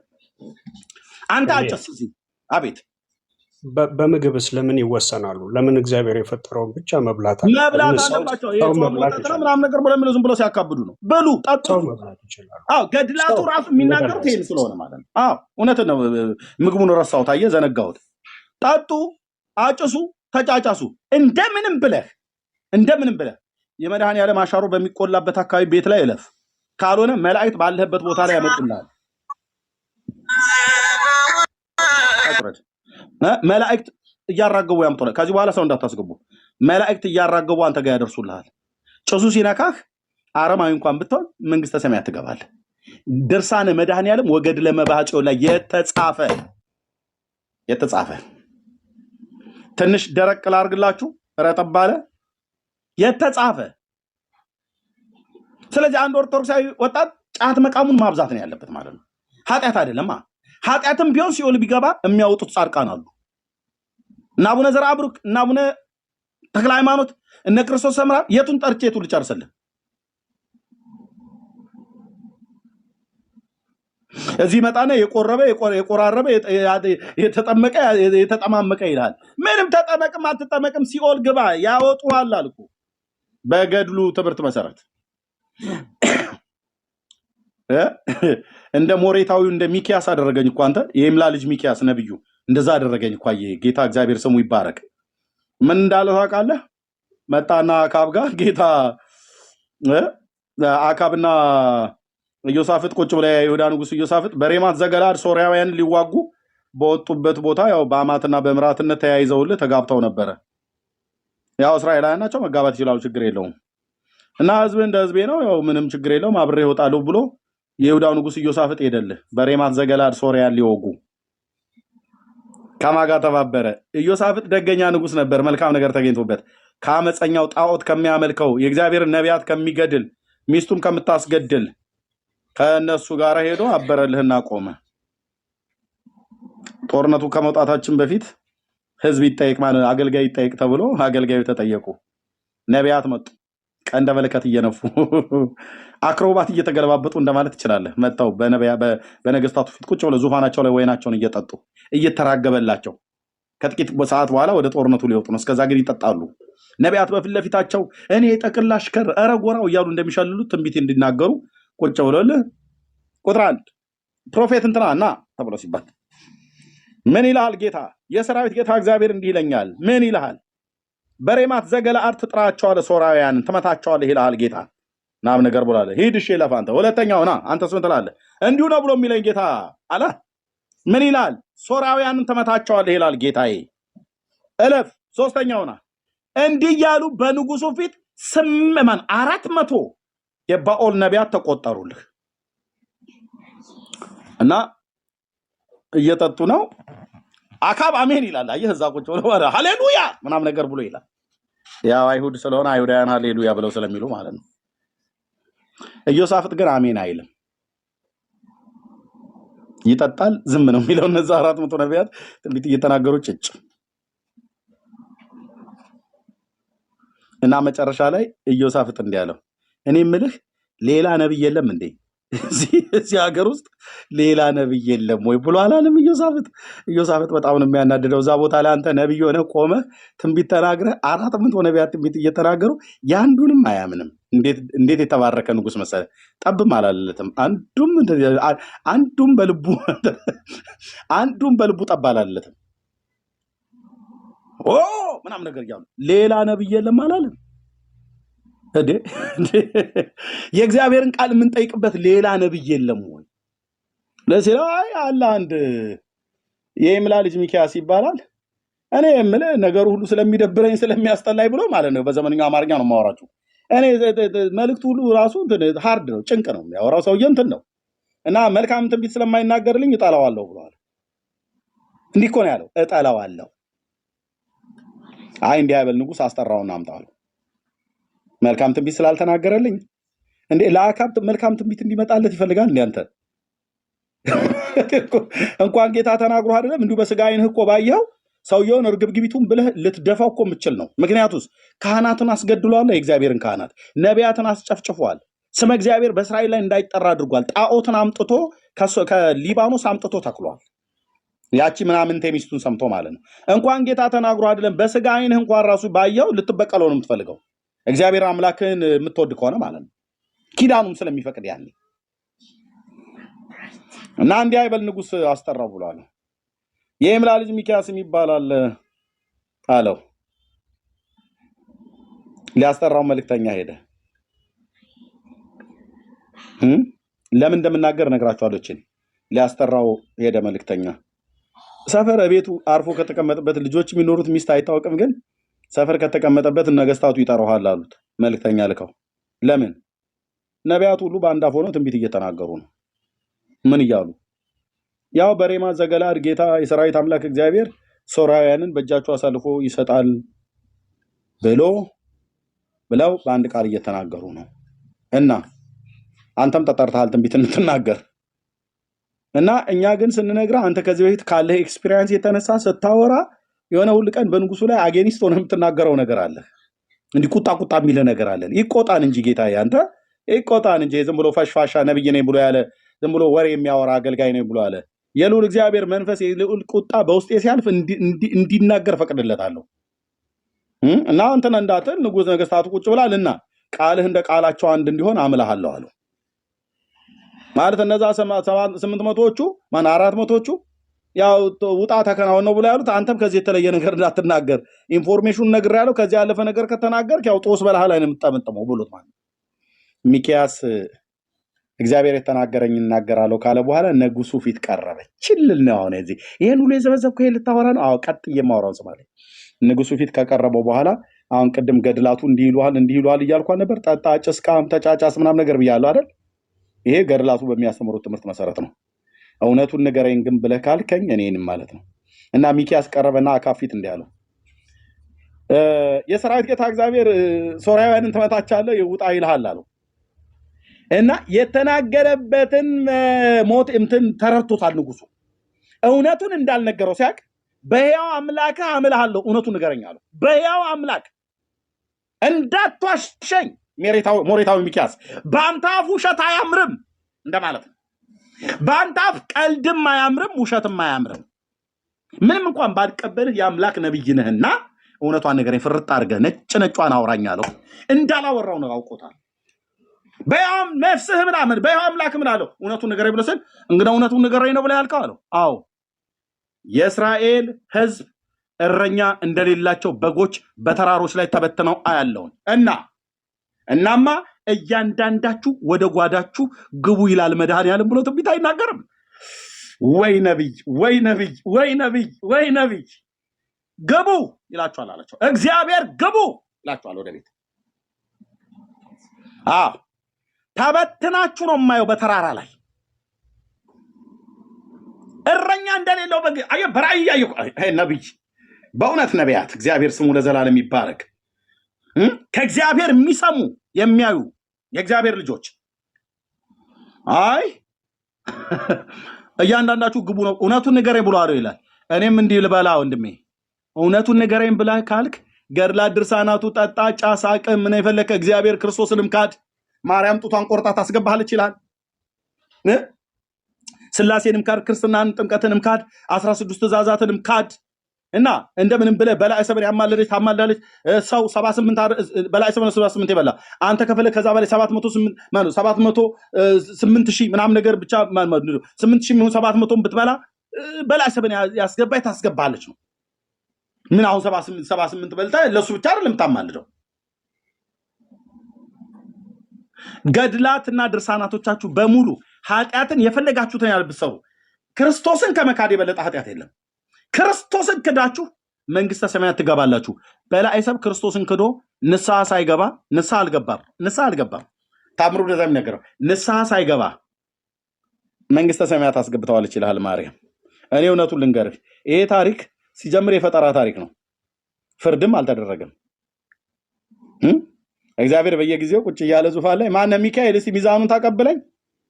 የዚህ ሰውዬና የዚህ ሰውዬ 78ቱ ነፍስና የዚህ ሰውዬ ጉዳይ በጣም አከራካሪ ሆኗል።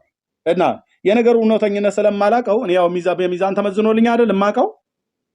እና ሚካኤል ንሳ ሚዛኑን አምጣ አለው።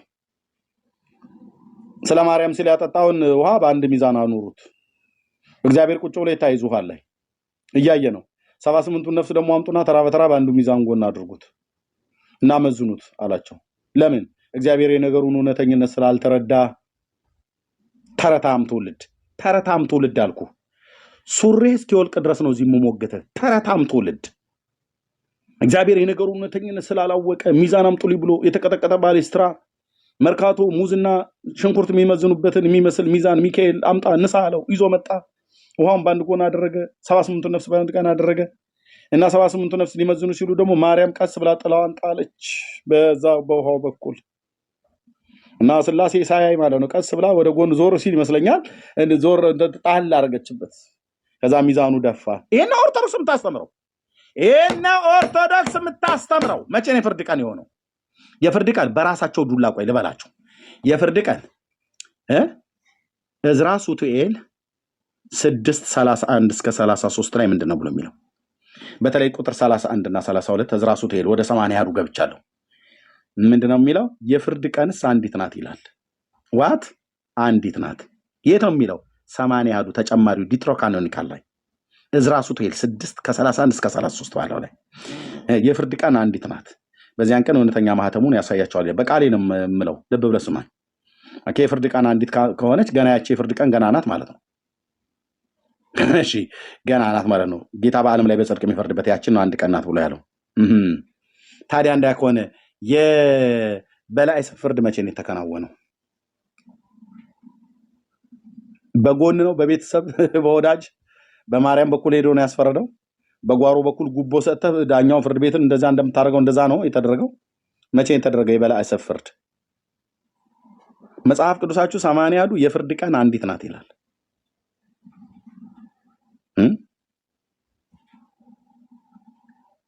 የፍርድ ቀን ስንት ናት ይላል? አንዲት ናት ይላል። ታዲያ የፍርድ ቀን በላይ የተፈረደለት ዕለት ነው ወይስ ከዚህ በኋላ ጌታ በሐዋርያት ሥራ መጽሐፍ ምዕራፍ 17 ላይ እግዚአብሔር ባዘጋጀው ሰው እጅ ሊፈርድ በዓለሙ ላይ በጽድቅ ሊፈርድ አለው ይላል። እነሱ ግን ፍርድ በሰማይ ተከናውኗል ይላል። እነዛ በራእይ መጽሐፍ ምዕራፍ 6 ቁጥር 9 ላይ ያሉት የጻድቃን ነፍሳት ከመሰዊያው በታች አየሁ ብሎ ያለ ዮሐንስ እነሱ እውነተኛና ጻድቅ የሆንክ ጌታ ሆይ እስከመቼ ድረስ ደማችንን በምድር ላይ ባፈሰሱት እስከመቼ ድረስ አትበቀልም አሉት ይላል። ጌታም እንዲህ አላቸው የወንድሞቻችሁ ቁጥር እስኪፈጸም ድረስ ግቡና አንብቡት። መጽሐፍ ቅዱስ ላይ በቃሌ ስለምለው ተሳስቼ ከሆነ ግቡና አንብቡት።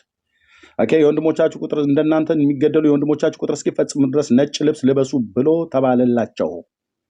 እናስ የፍርድ ቀን ገና ነው አላ ጌታ። ታዲያ እነዚህ ራእይ መጽሐፍ ምዕራፍ 6 ቁጥር 9 ላይ ሲያለቅሱ ያያቸው የጻድቃን ነፍሳት ዮሐንስ ለእነሱ እንኳን ጌታ አልፈርድም ብሎ ምክንያቱም የወንድሞቻችሁ ቁጥር ገና እስኪፈጸም ድረስ ጥቂት ረፉ ተብሎ ነጭ ልብስ ተሰጣቸው ይላል። የእናንተ በላይ መቼ ነው የተፈረደለት? አንተዬ መድኃኔ ዓለም ክርስቶስ ይፋረደኝ አልኩ።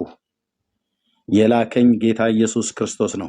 የትውልድን አረም በመንፈስ ቅዱስ ኃይል በቃሉ እውነት ከሰው አእምሮና ልብ ውስጥ ጌታ እግዚአብሔር ይነቅለዋል። ለኤርሚያስ እንዳለው ትነቅልና ታፈርስ ትገለብጥ ዘንድ ደግሞ ትሰራና ትተክል ዘንድ በአሕዛብና በሕዝብ ላይ ነብይ አድርጌሃለሁ ብሎታል።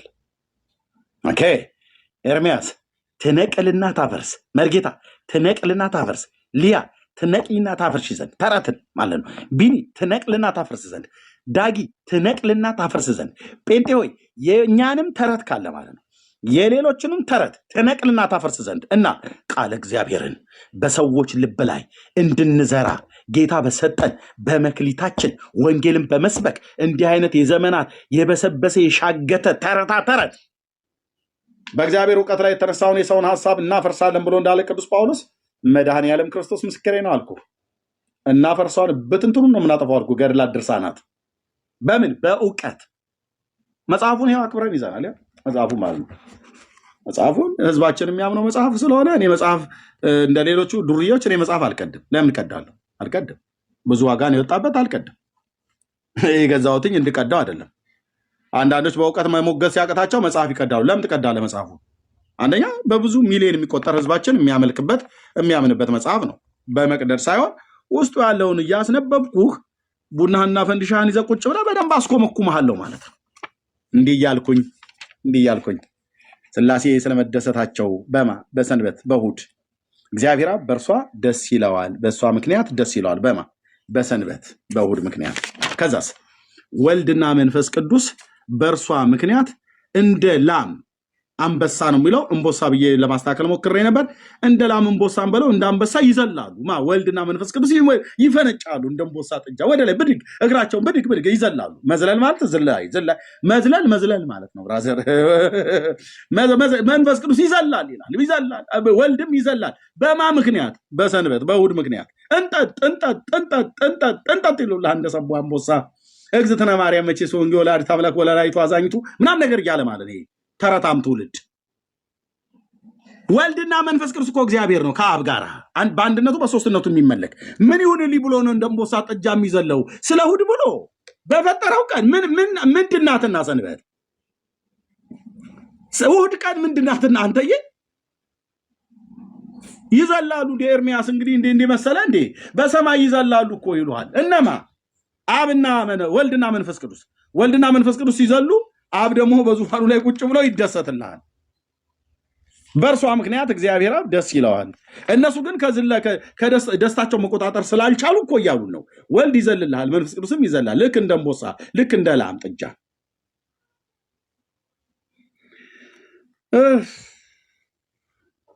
ይሄንን የሚያምን ግብዝ ትውልድ ይመጣና ኤርሚያስ መናፍቁ ቤንጤ ይለኛል። ይመጣና እስኪ ተፋታ፣ መድኃኒዓለም ይፍታ በእኔ በኩል። ይሄንን ውሸት እንዳትቀበሉ። እዛ የመላእክት መልእክተኞች መላእክትም ወይ የእግዚአብሔር መልእክተኞች መላእክትም በሰማይ ስለ ሰንበተ ክርስቲያን ገናንነት፣ ሰንበተ ክርስቲያን የእሑድን ገናንነት በሰማይ ስለ ሰንበተ ክርስቲያን ማለት በሰማይ ስለ እሑድ ገናንነት በእርሷ ምክንያት የደስታ በዓል ያደርጋሉ። በበዓሉ ላይ የሚበላ የሚጠጣ አለው። ኤርሚሻ ብለህ ብትለኛ ሆና እንዴ በዓሉ ዝም ብሎ በደረቅ አይሆንም።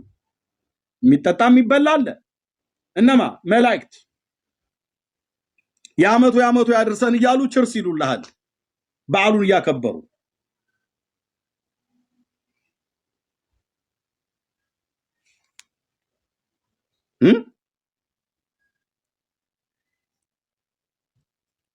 ይዘሉልሃል ማለት ነው። የሚካኤልን ማዘዝ አይታችሁታል። ቀድሜ የተናገሩ ማለት ነው። መልስ የታጣለት መላእክት ሰንበት ማለት ነው። ያውም የክርስቲያን ሰንበት የተባለው ማለት ነው። የክርስቲያን ሰንበት የተባለው እሑድ ማለት ነው። ምክንያቱም የክርስቲያን ሰንበት ያስባለው የአይሁድ ሰንበት ቀዳሚት ስላለ ማለት ነው። የአይሁድ ሰንበት ትክክለኛው ሰንበት ነው መጽሐፍ ቅዱስ ላይ የሚታወቅ። ልብ በል። እሑድን ሰንበት ነው ብሎ የጠራ የለም። ሚዩት አድርጊ ወይስ አላወቅሽም ናኦሚ?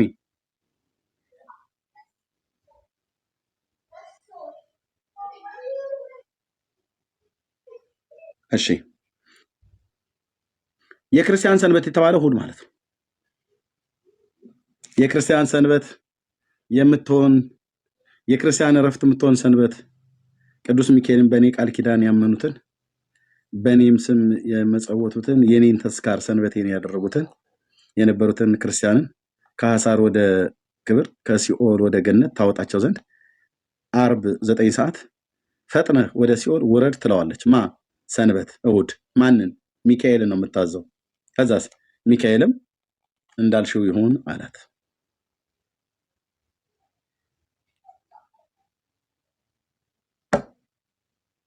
እንዳልሽው ይሁን፣ እንደ ቃልሽ እንደ ፈቃድሽ ይሁን አላት። እሑድ ቀን ሚካኤልን ታዘዋለች። ሂድ ሲኦል ውረድና ነፍሳትን አውጣቸውና አምጣ። በ9 ሰዓት ሂድ። ሰዓቱ 9 ሰዓት ላይ የምትወጣው 9 ሰዓት እንዳይመሽብህ። እሺ፣ እንዳይመሽብህ ቅዳሜም ሳይገባብህ 9 ሰዓት ላይ ወጣ። ሰዓቱ 9 ሰዓት ላይ 9 ሰዓት መሆኑ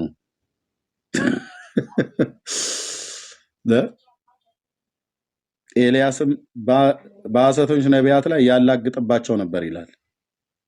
በዚህ አይነት ተረት ያላላገጠን በምናላግጣለን? አሁን የቅዱስ ሚካኤልን ማክበር ነው። እሑድ ቀን ሚካኤልን ታዘዋለች ትላለህ አንተ። ይሄንን የሚያምን አይምሮ አለህ? ይሄንን የሚያምን አይምሮ። ለዚህ ቃል እኮ ቃል ሕይወት ያሰማልን ብለው ይሉሃል። ለዚህ ውሸት ማለት ነው። ኢየሱስ ጌታ ነው ብለህ ስትል ግን ይድፋህ ይሰንጥቅ የአባቴ አምላክ ይለዋል።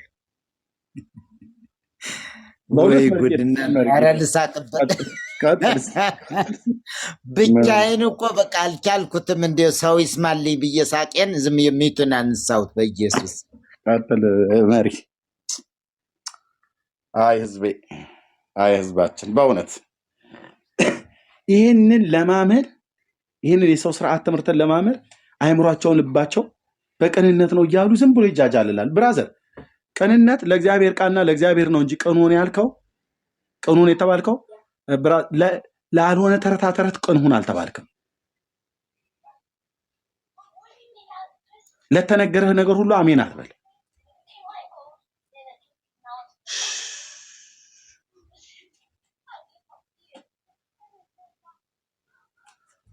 ኦኬ። እና ለእግዚአብሔር ቃል ነው ቅን ሁኑ የተባልነው። ጌታ ኢየሱስ ስለነገረን፣ ሐዋርያቱ ላስተማሩን፣ ነቢያት ለመሰከሩለት ለዳዊት ልጅ ለእግዚአብሔር ልጅ ክብር ይሁንለት ከአብና ከመንፈስ ቅዱስ ጋር ከእርሱ በቀር መድኃኒት የለም የለም። ከእሱ በቀር አዳኝ፣ ተስፋ፣ ቤዛ፣ ንጉሥ፣ መጠጊያ፣ የዘላለም አምባ የለም፣ አልተወራልንም። የተወሩልን በሙሉ ቀጣፊዎች፣ ውሸታሞች ናቸው። አውሬዎቹም የተወራላቸውን በሙሉ ሐሰተኞች ናቸው። ሐሰተኛ ማንንም አልሰማም አልኩህ። የገባብኝ እውነት ብራዘር፣ ማንንም አልሰማም ከአብና ከወልድ ከመንፈስ ቅዱስ በቀር አምላክ አልተወራልንም። ፈጣሪ ንጉሥ አልተነገረንም። ዳኛ ቤዛ አልተነገረንም። ታዳጊ አልተወራልንም። ለሰው ልጆች በደልና ኃጢአት አንድ በግ ቀራንዮ ኮረብታ ላይ ታርዷል። በቃ ከሱ በቀር ሌላ አልፈልግም። ቅልውጥ አልሄድም። እንትና የሚባሉ ሰውዬ እግራቸውን ተቆረጡ። በእግሮት መቆረጥ የእግሮት መቆረጥ በረከት ይደርብኝና እያልኩ ቅልውጥ አልሄድም። ቀለዋጭነት ይባላል። በጉ ቀራንዮ ኮረብታ ላይ ተሰውቷል። የበጉን ስጋ በልቻለሁ፣ የበጉን ደም ጠጥቻለሁ። ይሄ ማለት በእምነት ክርስቶስን ተቀብየዋለሁ። በጉን ክርስቶስን ልበሱት ተብዬ ለብሼዋለሁ። ሀፍረቴ እንዳይታይ የለበስኑ ሀፍረታችን እንዳይታይ የለበስኑ የጽድቅ ሸማችን ነው። ኢየሱስ ክርስቶስ የጽድቅ ልብሳችን፣ አዳም እንዳገለደመው አይነት ቅጠል የማይደርቅ ሰው ሰራሽ ያልሆነ ክርስቶስን ለብሼዋለሁ። ሌላ ቡትቱና ድሪቱ አልደርብም። በቃ ኢየሱስ የጽድቅ ሸማዬ፣ የጽድቅ ንጉሴ። በቃ እኮ አልኩ። በቃ አንተ የሆነ ቦታ ላይ እኮ እንትን ትላለህ፣ የሆነ ቦታ ላይ ትሸወዳለህ።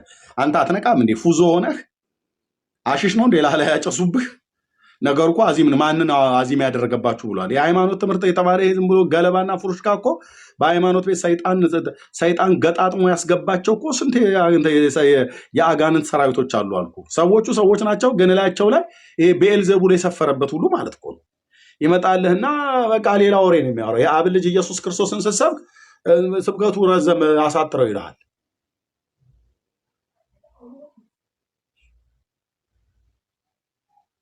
ወደድክም ጠላህም ትጠጣታለህ አልኩ። ጽድቅ ጽድቅ ነው። ክርስቶስ ኢየሱስ ነው የሚያድነው። አዚም ድንዛዜ ወንድሞች ናቶች በጣም አደገኛ የሆነ ማለት ነው።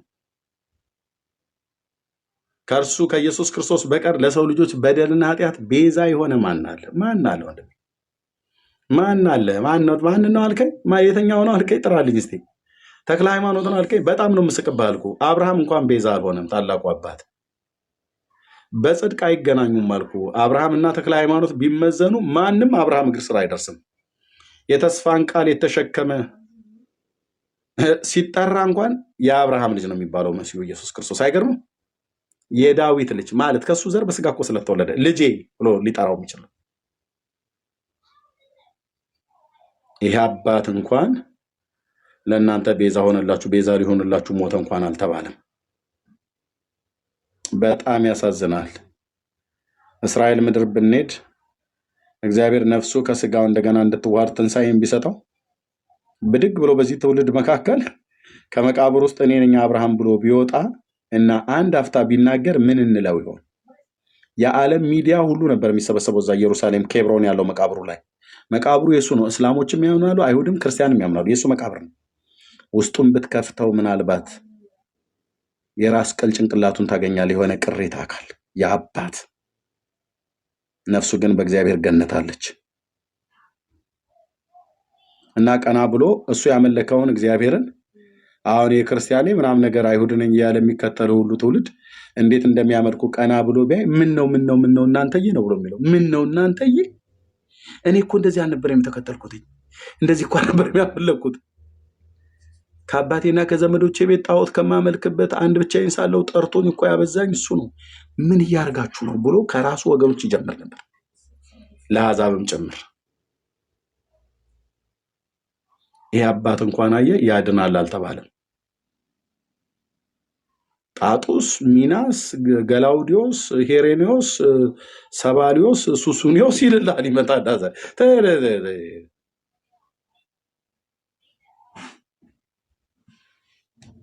ክርስትናችሁ ከየት ነው ጀምረው ብትል ከሐዋርያት ይውላል።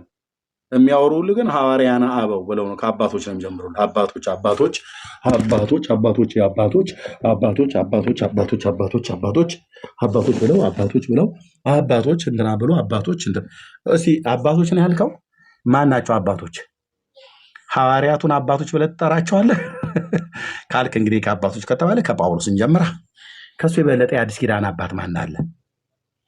ማን ያልከኝ?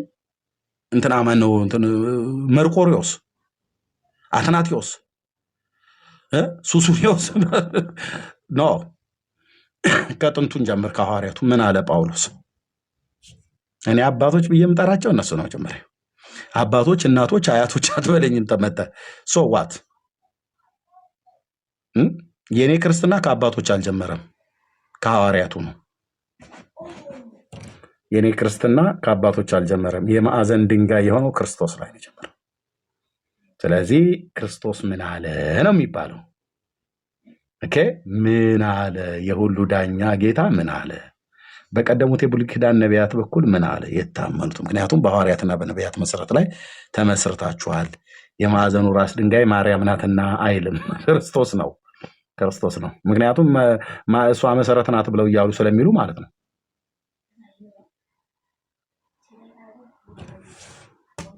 አባቶች ከተባለ ከሐዋርያቱ ከነቢያቱ። ምን ነው እነ ኢሳያስን ረስተው እንትን ሱሱኒዮስ፣ ሰባሪዮስ፣ እንጦሮንጦስ ሚናስ ይለኛል። ኢሳያስ በል። ከኢሳያስ እንጀምር፣ ከሙሴ እንጀምር። ኦኬ በሙሴ ገና በነቢያት በመዝሙራት አይደል ምናምነው? አዎ ኦኬ ከሙሴ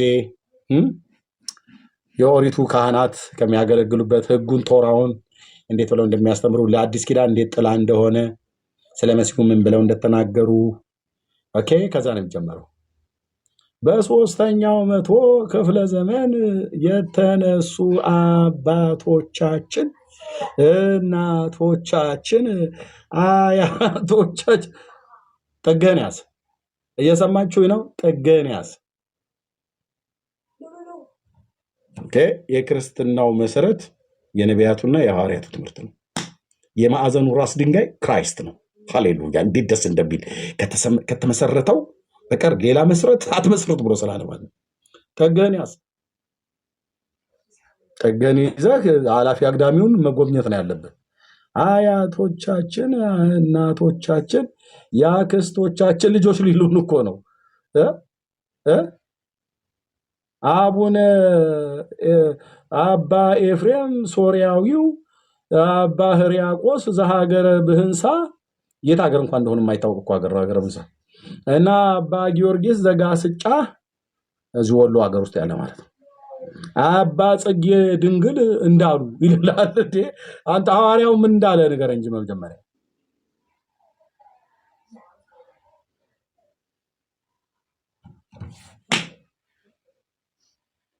ኖርናታ ትላለች። የኔ እናት ነገሩ ዓለም ሲራቴ ቤት ውስጥ ማለት ነው። አባ ጽጌ ድንግል ትለኛለህ እንዴ? ጴጥሮስ ብለህ ንገረኝ በመጀመሪያ። በጴጥሮስ ላይ እንግባባ። ምን አሉ ሐዋርያቱ? ጴጥሮስ ማርያም ታማልዳልቻለ እንዴ? ጴጥሮስ ሁለተኛው ነው አንደኛው ላይ ምዕራፍ ስንት ቁጥር ስንት ላይ አለ? አልወጣውም ጴጥሮስ ጌታ ብርክ ያርገው ማርያም ታማልዳለች ብሎ አለመጻፉ እግዚአብሔር ብርክ ያርገው ደግሞ የተባረከ ነው። በእውነትም ብፁዕ የሆነ ሐዋርያ ምንም አልጻፈም ማርያም ታማልዳለች ብሎ ምንም። ሁለት መልእክት ጽፎ አዎ ሲያናድዱ አይደል? በቃ ጭስ ከፈለክ አልጻፈም ማርያም ታማልዳለች ብሎ። ኬት እናምጣው ታዲያኛ? ጴጥሮስ ማርያም ታማልዳለች ብሎ ካላለ የጌታ ሐዋርያ ነው። ያውቃታል የጌታ እናቱን። አብሮ ሲጸልዩ ነበር። ኧረ እመቤታችን ታማልዳለች ብሎ አንድም አልጻፈም። አንድም ረስቶት ይሆን ዘሎት ነው። በመንፈስ ቅዱስ ተነርቶ ነው የጻፈው። መርሳት የሚባል ነገር የለም። ጳውሎስም ዝም ጭጭ ይሄን ነገር የውሾ ነገር ብለው እንድባል ብለው አሉት እንኳን እንዳንል ኖ አላሉ። ጳውሎስም ምንም ታማልች ብሎ አልጻፈም። እስኪ ማቴዎስ ምን ሊሆን ብለን 28 መጽሐፍ ምዕራፍ አነበብን። ናቲንግ ምንም የብላይ ምንም የለም። እናቱ መሆኗን ጽፈዋል። ብፅዕት ሴት መሆኗን ጽፈዋል። በቃ ምን ተሻለን? ዋናዎቹ ሐዋርያት ዮሐንስና ያዕቆብ ጴጥሮስ ናቸው። ዘለሉት አይደል? እስቲ ወንጌላዊ ማርቆስ ምን ሊሆን ከሐዋርያው ተርታ ባይመደብም እሱን ሄደን ስናይ የለም። በዚህ ጉዳይ ምን ነክቷቸው ነው ግን? ምንድን ነው ያሰቡት? ሐሳባቸው አልገባንም። ማቴዎስ ምን አስበህ ነው ግን በጌታ እናት ላይ እንደዚህ ዝም ብለህ ዝም ጭጭ ያልከው? ለምን ታማልዳለች ብለህ እንኳን የሆነ ነገር አጽፍም? የሆነ የሚቀራረብ እንኳን ነገር ለምን አጽፍም? ማቴዎስ አልጻፈም። እስቲ ሉቃስ ደግሞ ያ ግሪካዊ ሰውዬ የጻፈውን እኔ ብለን ሉቃስ ጋር ሄደን 24 ምዕራፍ ለከበረ ቴዎፍሎስ በጻፈው ደብዳቤ ላይ ብንፈልግ መልአክ መጥቶ ያበሰራትን በቤተልሔም እረኞች እንዴት እንደዘመሩ የተወለደው የዓለም ንጉሥ መድኃኒት መሆኑን ገብርኤል የሰበከውን እና ሌሎችን የኢየሱስ ክርስቶስን ታሪክ ተናገረና ስለ ማርያም ግን እናትነቷን ብፅዕት መሆኗን ጻፈና ሌላውንስ ታማልዳለች፣ አርጋለች። የሰፍነግ ጨርቋን ቶማስ ከህንድ ሀገር ከስብከተ ወንጌል ሲመጣ በደመና ሆኖ ልቦናው ሲበጸበጽበት አላለም ዘበነ። ልቦናው ሲበጸበጽበት ልቦናው ተበጸበጸ። የእመቤታችን ተነሳች እንዲህ ብሎ ሲላቸው የእመቤታችን የት ሄደች ብሎ ሲሉ እኛ ምናምን ነገር ብለዋል። ከዛ አይ እኔስ አታምኑኝም ብዬ ቃል በቃል ድርሳነ ማርያም ላይ መድኃኔዓለም ክርስቶስ ምስክሬ ነው አልዋሽም እኔስ አታምኑኝም ብዬ እንጂ ጴጥሮስ ዮሐንስ እግዝእትነ ማርያምን ስመጣ በደመና ላይ ልቦናዬ ተበስብሶ አገኘኋትና ከዛ የሰምነች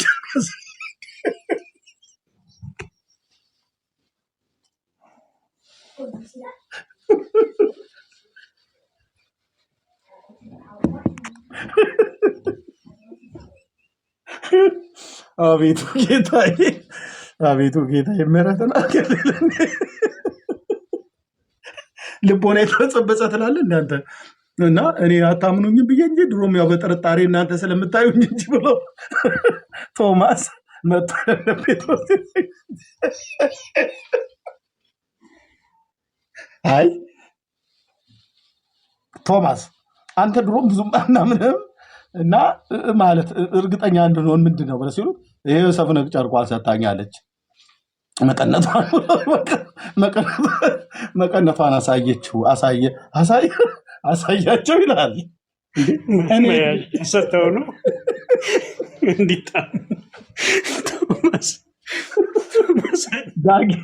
ዳጊ ፖስታህን ላክልኝ። እነዚህ መጽሐፍቶች ቀጥታ ወደ አንተ ነው የማዞረው። እኔ እያነበብኩ እዚህ ለምን በሳቅም ለምን እነፍራለሁ፣ በንዴት ያቃጥለኛል። አንተ እኮ ቁጭ ብለህ እኮ ስታነበው እናንተ እዚህ ቁጭ ብለሽ እህቴ ጥርስሽን ፍቀሽ በሀገር ሰላም ትመጪና ታብታብ አድርጊ እንኳን ስትባይ አታደርጊም። እኔ ግን በመጽሐፎቹ ተቃጥዬም አልቅሼም ስቄም እንትን ስሜቴ እንደ ክረምት አየር ጠባይ ተገለባብጦ ማለት ነው። አንዴ ያስለቅሱሃል ከንዴት የተነሳ ማለት ነው። ጭስስ እርድብን ያደርጓል ጌታን ሲሳደቡ። ሌላው ጋር ስትሄድ ደግሞ ካሁን እንደምትሆነው ትነፍርልሃል አሉ። እናንተ በሀገር ሰላም ሶፋ ላይ ቁጭ ብለህ ይሄኔ ፈንዲሻን ይዘህ የምታወራው ባል የምትሰማው ማለት ነው። ልቦናው ተበጸበጽበት ድርሳነ ማርያም ላይ ከአንድ ሀገር ሲመጣ አቤቱ ጌታዬ ተበጸበጸ ግን ምንድን ነው? ግዕዝ ነው? ተበጠበጠ ነው?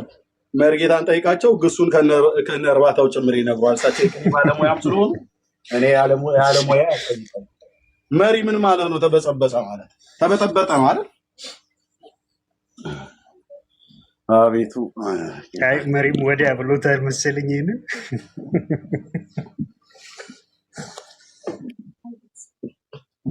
ይኸው እዚህ መጽሐፍ ላይ ነው የሚለው ወንድሞች እናቶች። እፍ፣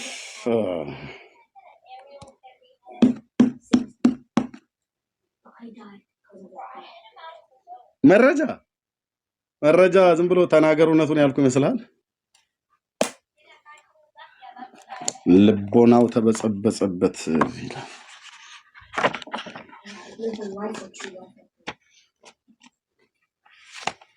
መርጌታ ሰንበትን ለምኝልኝ እያሉ ነው እንዴ? ጠፉ እኮ።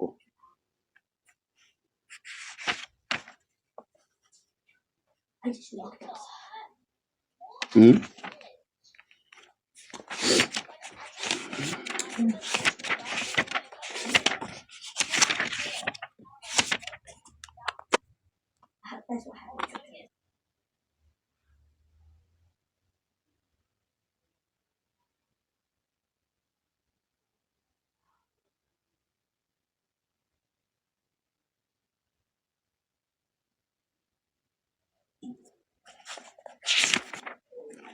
ኦኬ ድርሳነ ሰንበት ማነው? ድርሳነ ማርያም ላይ አሁን አላነብላችሁም እዚህ ማለት ነው።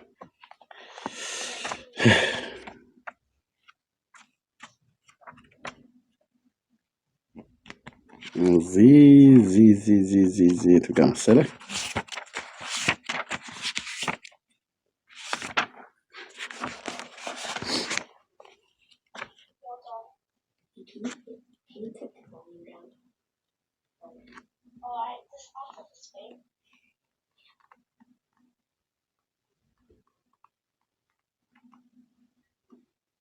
ኦኬ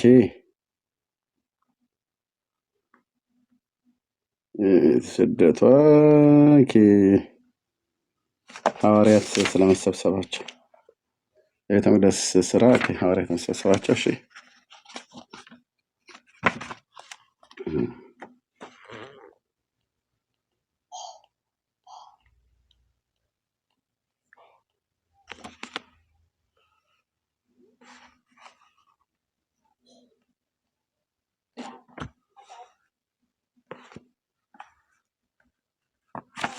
ያው ሶሪ ስለቆየሁባችሁ። ዞራ እስከዛ ላናገራቸው እኔ አገኘው። ዞራ ናሴ ዞራ ናሴ ቶማስ ስለ እመቤታችን ማለት ስለ እመቤታችን ሐዋርያትን መጠየቁን ይላል ያለ። በዚህች ዕለትም ሐዋርያው ቶማስ ሐዋርያ ወዳሉበት ኢየሩሳሌም ደረሰ። እያለቀሱም የብርሃን እናቱ ማርያም ሞተች አሉት። ቶማስም መቼ ሞተች አላቸው። ጥር 21 ቀን ሞተች፣ ትናንትና ነሐሴ 14 በሰርክ ቀበርናት አሉት። ቶማስም በድኗ ይህንን ያህል ዘመን ሳይቀበር እንዴት ቆየ አላቸው። ሐዋርያትም ትተዋት እንደሸሹ ስጋዋም እስከዚህ ዘመን ድረስ በገነት እንደቆየ አልነገሩትም፣ ሰወሩት ማለት ነው። ከአይሁድ ስለደረሰባቸው ስቃይ በመፍራታቸውም ቶማስንም ሰወሩት። እንቀብራት ዘንድ እስከሚያዝዘን ድረስ ቆየን አሉት። ቶማስ እውነት እውነት እላችኋለሁ ይሄ ነገር ሐሰት ነው፣ እግዚአብሔር በእናቱ ስጋ ላይ ለ7 ወር ያህል ዝም አይልም፣ ይህንንም አያደርግም፣ ስራው እውነት አይደለም። በጥር ወር ሞታ ትናንትና በሰርክ የተቀበረችበት ስጋዋን አይ ዘንድ መቃብሯን አሳዩኝ አላቸው። እንደ አንድ ቃል ተናጋሪ ሆነው ሁሉም ተቆጡ፣ ቶማስን ተቆጡት ማለት ነው። በእኛ ላይ እስከ መቼ ድረስ ትታበያለህ አሉት ቶማስን። ነገራችንን እስከ መቼ ድረስ ዘወትር ሐሰት ታደርጋለህ? ስንዋሽ መቼ አየህን አሉት ሐዋርያቱ። እንግዲህ እንዲህ አይነት ሆነ የተሰማው። ሐሰትን እንዳትናገርስ ተው፣ የሰማነውን ነገር እውነት ነው፣ የሰው በደል እንዳይደገም ታዘዝን። አንተ ግን ዘወትር እውነትን ትጠላታለህ፣ አትቀበላትም። አልዓዛርን ያስነሳ ከሙታን ተለይቶ በተነሳ ጊዜ አንተ ግን ካልዳሰሱ አላምንም አለህ። አልወጣም አላለም። አልዓዛርን ባስነሳ ጊዜ ካልዳሰሱ አላምንም ብሎ አላለም። ያለው የጌታን ነው። ጌታን ነው አስዳሰኝ ያለው፣ የጌታን እጁን ነው። ኦኬ አልዓዛርን ይሉሃል። ይኸውልህ አየህ፣ መጽሐፍ ቅዱስ የማያነብ ሰው ዝም ብሎ አሜን አሜን አሜን እሰይ እሰይ እሰይ ነው ብሎ የሚያልፈው። አልዓዛርን ያስነሳ ከሙታን ተለይቶ በፊትህ በተነሳ ጊዜ ካልዳሰሱ አላምንም ብለሃልህ። እርሱም በቸርነቱ ብዛት ወደ በቸርነቱ ብዛት ወደ እጽዋተ ጎን በፊት ቆመ። ትዳስሰውም ዘንድ ፈቀደልህ። ከድፍረትም ብዛት በተነሳ በእሳትም መለኮት ጎን ጣቶችን ትጨምር ዘንድ ጨከነ፣ ደፈረ። ዛሬም በነገደ መላእክት ፊት የሰማይና የምድር ንጉሥን የወለደች እመቤታችንን በረከቷ ያገኘን ዘንድ ከአባታችን ከአዳም ጀምሮ በመጡ በጻድቃን ማህበር ፊት የቀበርናት እናቱ እንዲህ አልህ፣ ዛሬ በድኗን እናሳይ ዘንድ አሁኑኑ ና አሉት። አሁኑኑ ና። ነገር ግን ከዛሬ ጀምሮ ከኛ ተለይተ ምዕመናን ከመናፍቃን ጋር መቀመጥ አይገባቸውምና አንዱን ታማሚ በግ ካላስወጡት ሌሎቹም ታማሚ ይሆናሉና ቶማስ ሆይ አንተም ጠላት ነህ አሉት። ለማ ለሐዋርያቱ። አንዱን ታማሚ በግ ካላወጣኑ ከዛ ከታማሚ በግ የተነሳ ሌሎቹ በጎች ስለሚታመሙ ምዕመናንን ከመናፍቃን ጋር መቀመጥ አይገባቸውም። ስለዚህ አንተ ምንፍቅና ስለተገኘብህ ቶማስ መናፍቅ ስለሆንክ ስለዚህ አንተ ጠላት ነህ አሉት። ስለዚህ ሐዋርያው ቶማስ ጠላት ነው ማለት ነው፣ መናፍቅ ነው ማለት ነው። ማን የጻፈው? የኢትዮጵያ ኦርቶዶክስ ተዋሕዶ ቤተክርስቲያን ማህበረ ቅዱሳን በሰንበት ትምህርት ቤት ማደራጃና መምሪያ ሐዋርያው ቶማስ መናፍቅ ነው ብላ የጻፈች ደፋር ደፋር። ኦኬ። ጴጥሮስ ይህን ብሎ ተነሳ። የእመቤታችን ማርያም መቃብርን መቆፈር ጀመረ። ሐዋርያትም ሁሉ ከቶማስ በቀር ከእርሱ ጋር በፍጹም ይቆፍሩ ነበር።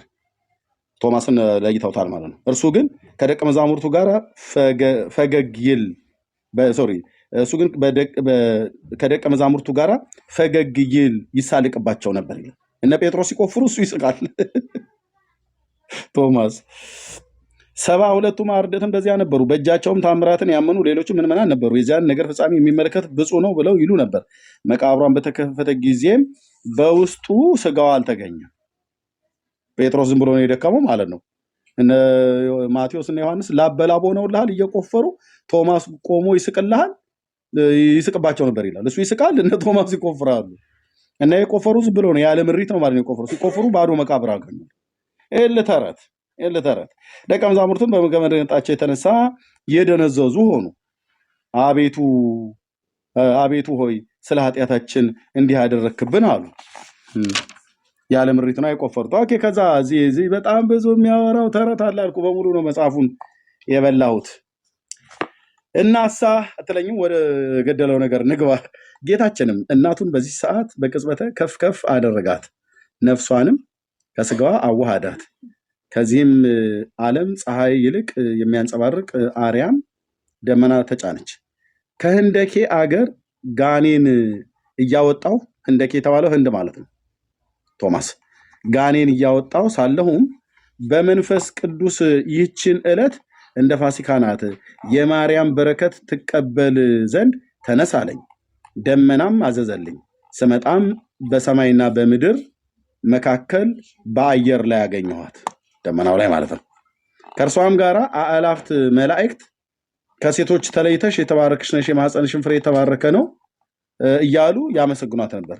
እኔም ልናገረው ልገልጸው የማይገባኝ የማይቻለኝን ታላቅ ቃል በብርሃን ከቧት ነበር። ቶማስ ሆይ ታውቀኛለህ አለችኝ። አንቺም ማየት አልቻልኩም አልኳት። ያን ጊዜ በፊቷ የነበረው ብርሃን ተወገደ። ያን ጊዜም በግልጽ አየኋት። የልዑል እናት ነሽ አልኳት። ብዙ ስግደትንም ሰገድኩላት። ምን ሆነሽ ነው አልኳት። ሁሉንም በየክፍሉ ነገረችኝ። እኔም አለቀሱ። ከእርሷም ጋር ሳለቅስ በተመለከተችኝ ጊዜ አለቀሰች ይላል። ከዛ እዚህ ነው እንግዲህ ደመናው ላይ የተገናኘው ማለት ነው። በአንድምታው በምን ትርጓሜ ላይ ልቦናው ተበጸበጸበት ብሎ የሚለው ከህንድ ሀገር ስትመጣ በደመና ላይ ያገኛት ማለት ነው። የሰፍነ ጨርቁን የሰጠች እዚህ ክፍል ላይ ያለ ራሱ እዚህ ክፍል ላይ ያለ። ደከመኝ ወንድሞቼ በስጋ ማውራት። አሁን በስጋዬ በጣም ድካም ስለመጣብኝ እዚህ የተጻፈ ተረት የማርያምና የቶማስ መገናኘት ብለው ይለዋል እና አንዳቸውም አልጻፉ። ማማለዷን ዮሐንስም ዝም፣ ማቴዎስም ዝም፣ ጴጥሮስም ዝም፣ ሁሉም ዝም፣ ማርቆስም ዝም፣ ሉቃስም ዝም፣ ያዕቆብም ዝም፣ ይሁዳም ዝም ዝም። ራእዩም ላይ ዝም፣ መልእክታት ላይ ዝም፣ ወንጌል ላይ ዝም፣ ጳውሎስም ዝም ዝም።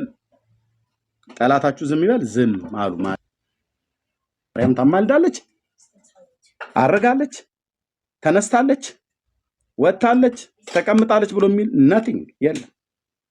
ብጽዕት መሆኗን ጻፉ፣ የጌታ እናቱ መሆኗን ጻፉ፣ አማኝ ሴት መሆኗን ጻፉ። ሌላውን ግን ዝም።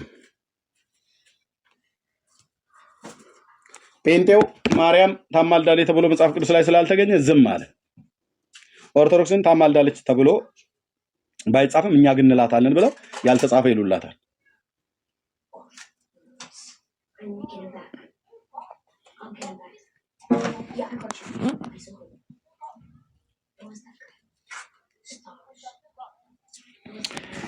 ወገኖቼ ሰንበትን እንቀጥልበታለን። ሌላ ያልተነካ ክፍል ስላለ ማለት ነው። ወንድሞች የምትሉት ካለ በሉና በስጋዬ ስለደከምኩ እዚህ ጋር ላብቅ። ተባረኩ። መሪ ከአንተ ልጀምር ካለህ ዳግ አለ ወይ? ግን ዳግ ጀምር ጥሩ ነው። በጣም ብዙም እንትን ብሏል። እሱ ደግሞ ቢጠራ አድርግልን ይሻላል። አዎ አዎ። እሺ ቴንክ ዩ። መሪ ደግሞ ኤርሚዬ፣ እኔ ቅድም ነበር የቻልኩት መልሼ 1-3 ደቂቃ 4 ደቂቃ በኋላ እችላለሁ። ኦኬ እሳቸው ይቀጥሉ ኦኬ። ወይ ሌላ ሊያ አለሽ እህትየው? ዛሬ ድምጿ ጠፍቷል። ስራ እንደሆነች ነግራናለች። ኦኬ ሊያ ያለሽ የለሽም? ኦኬ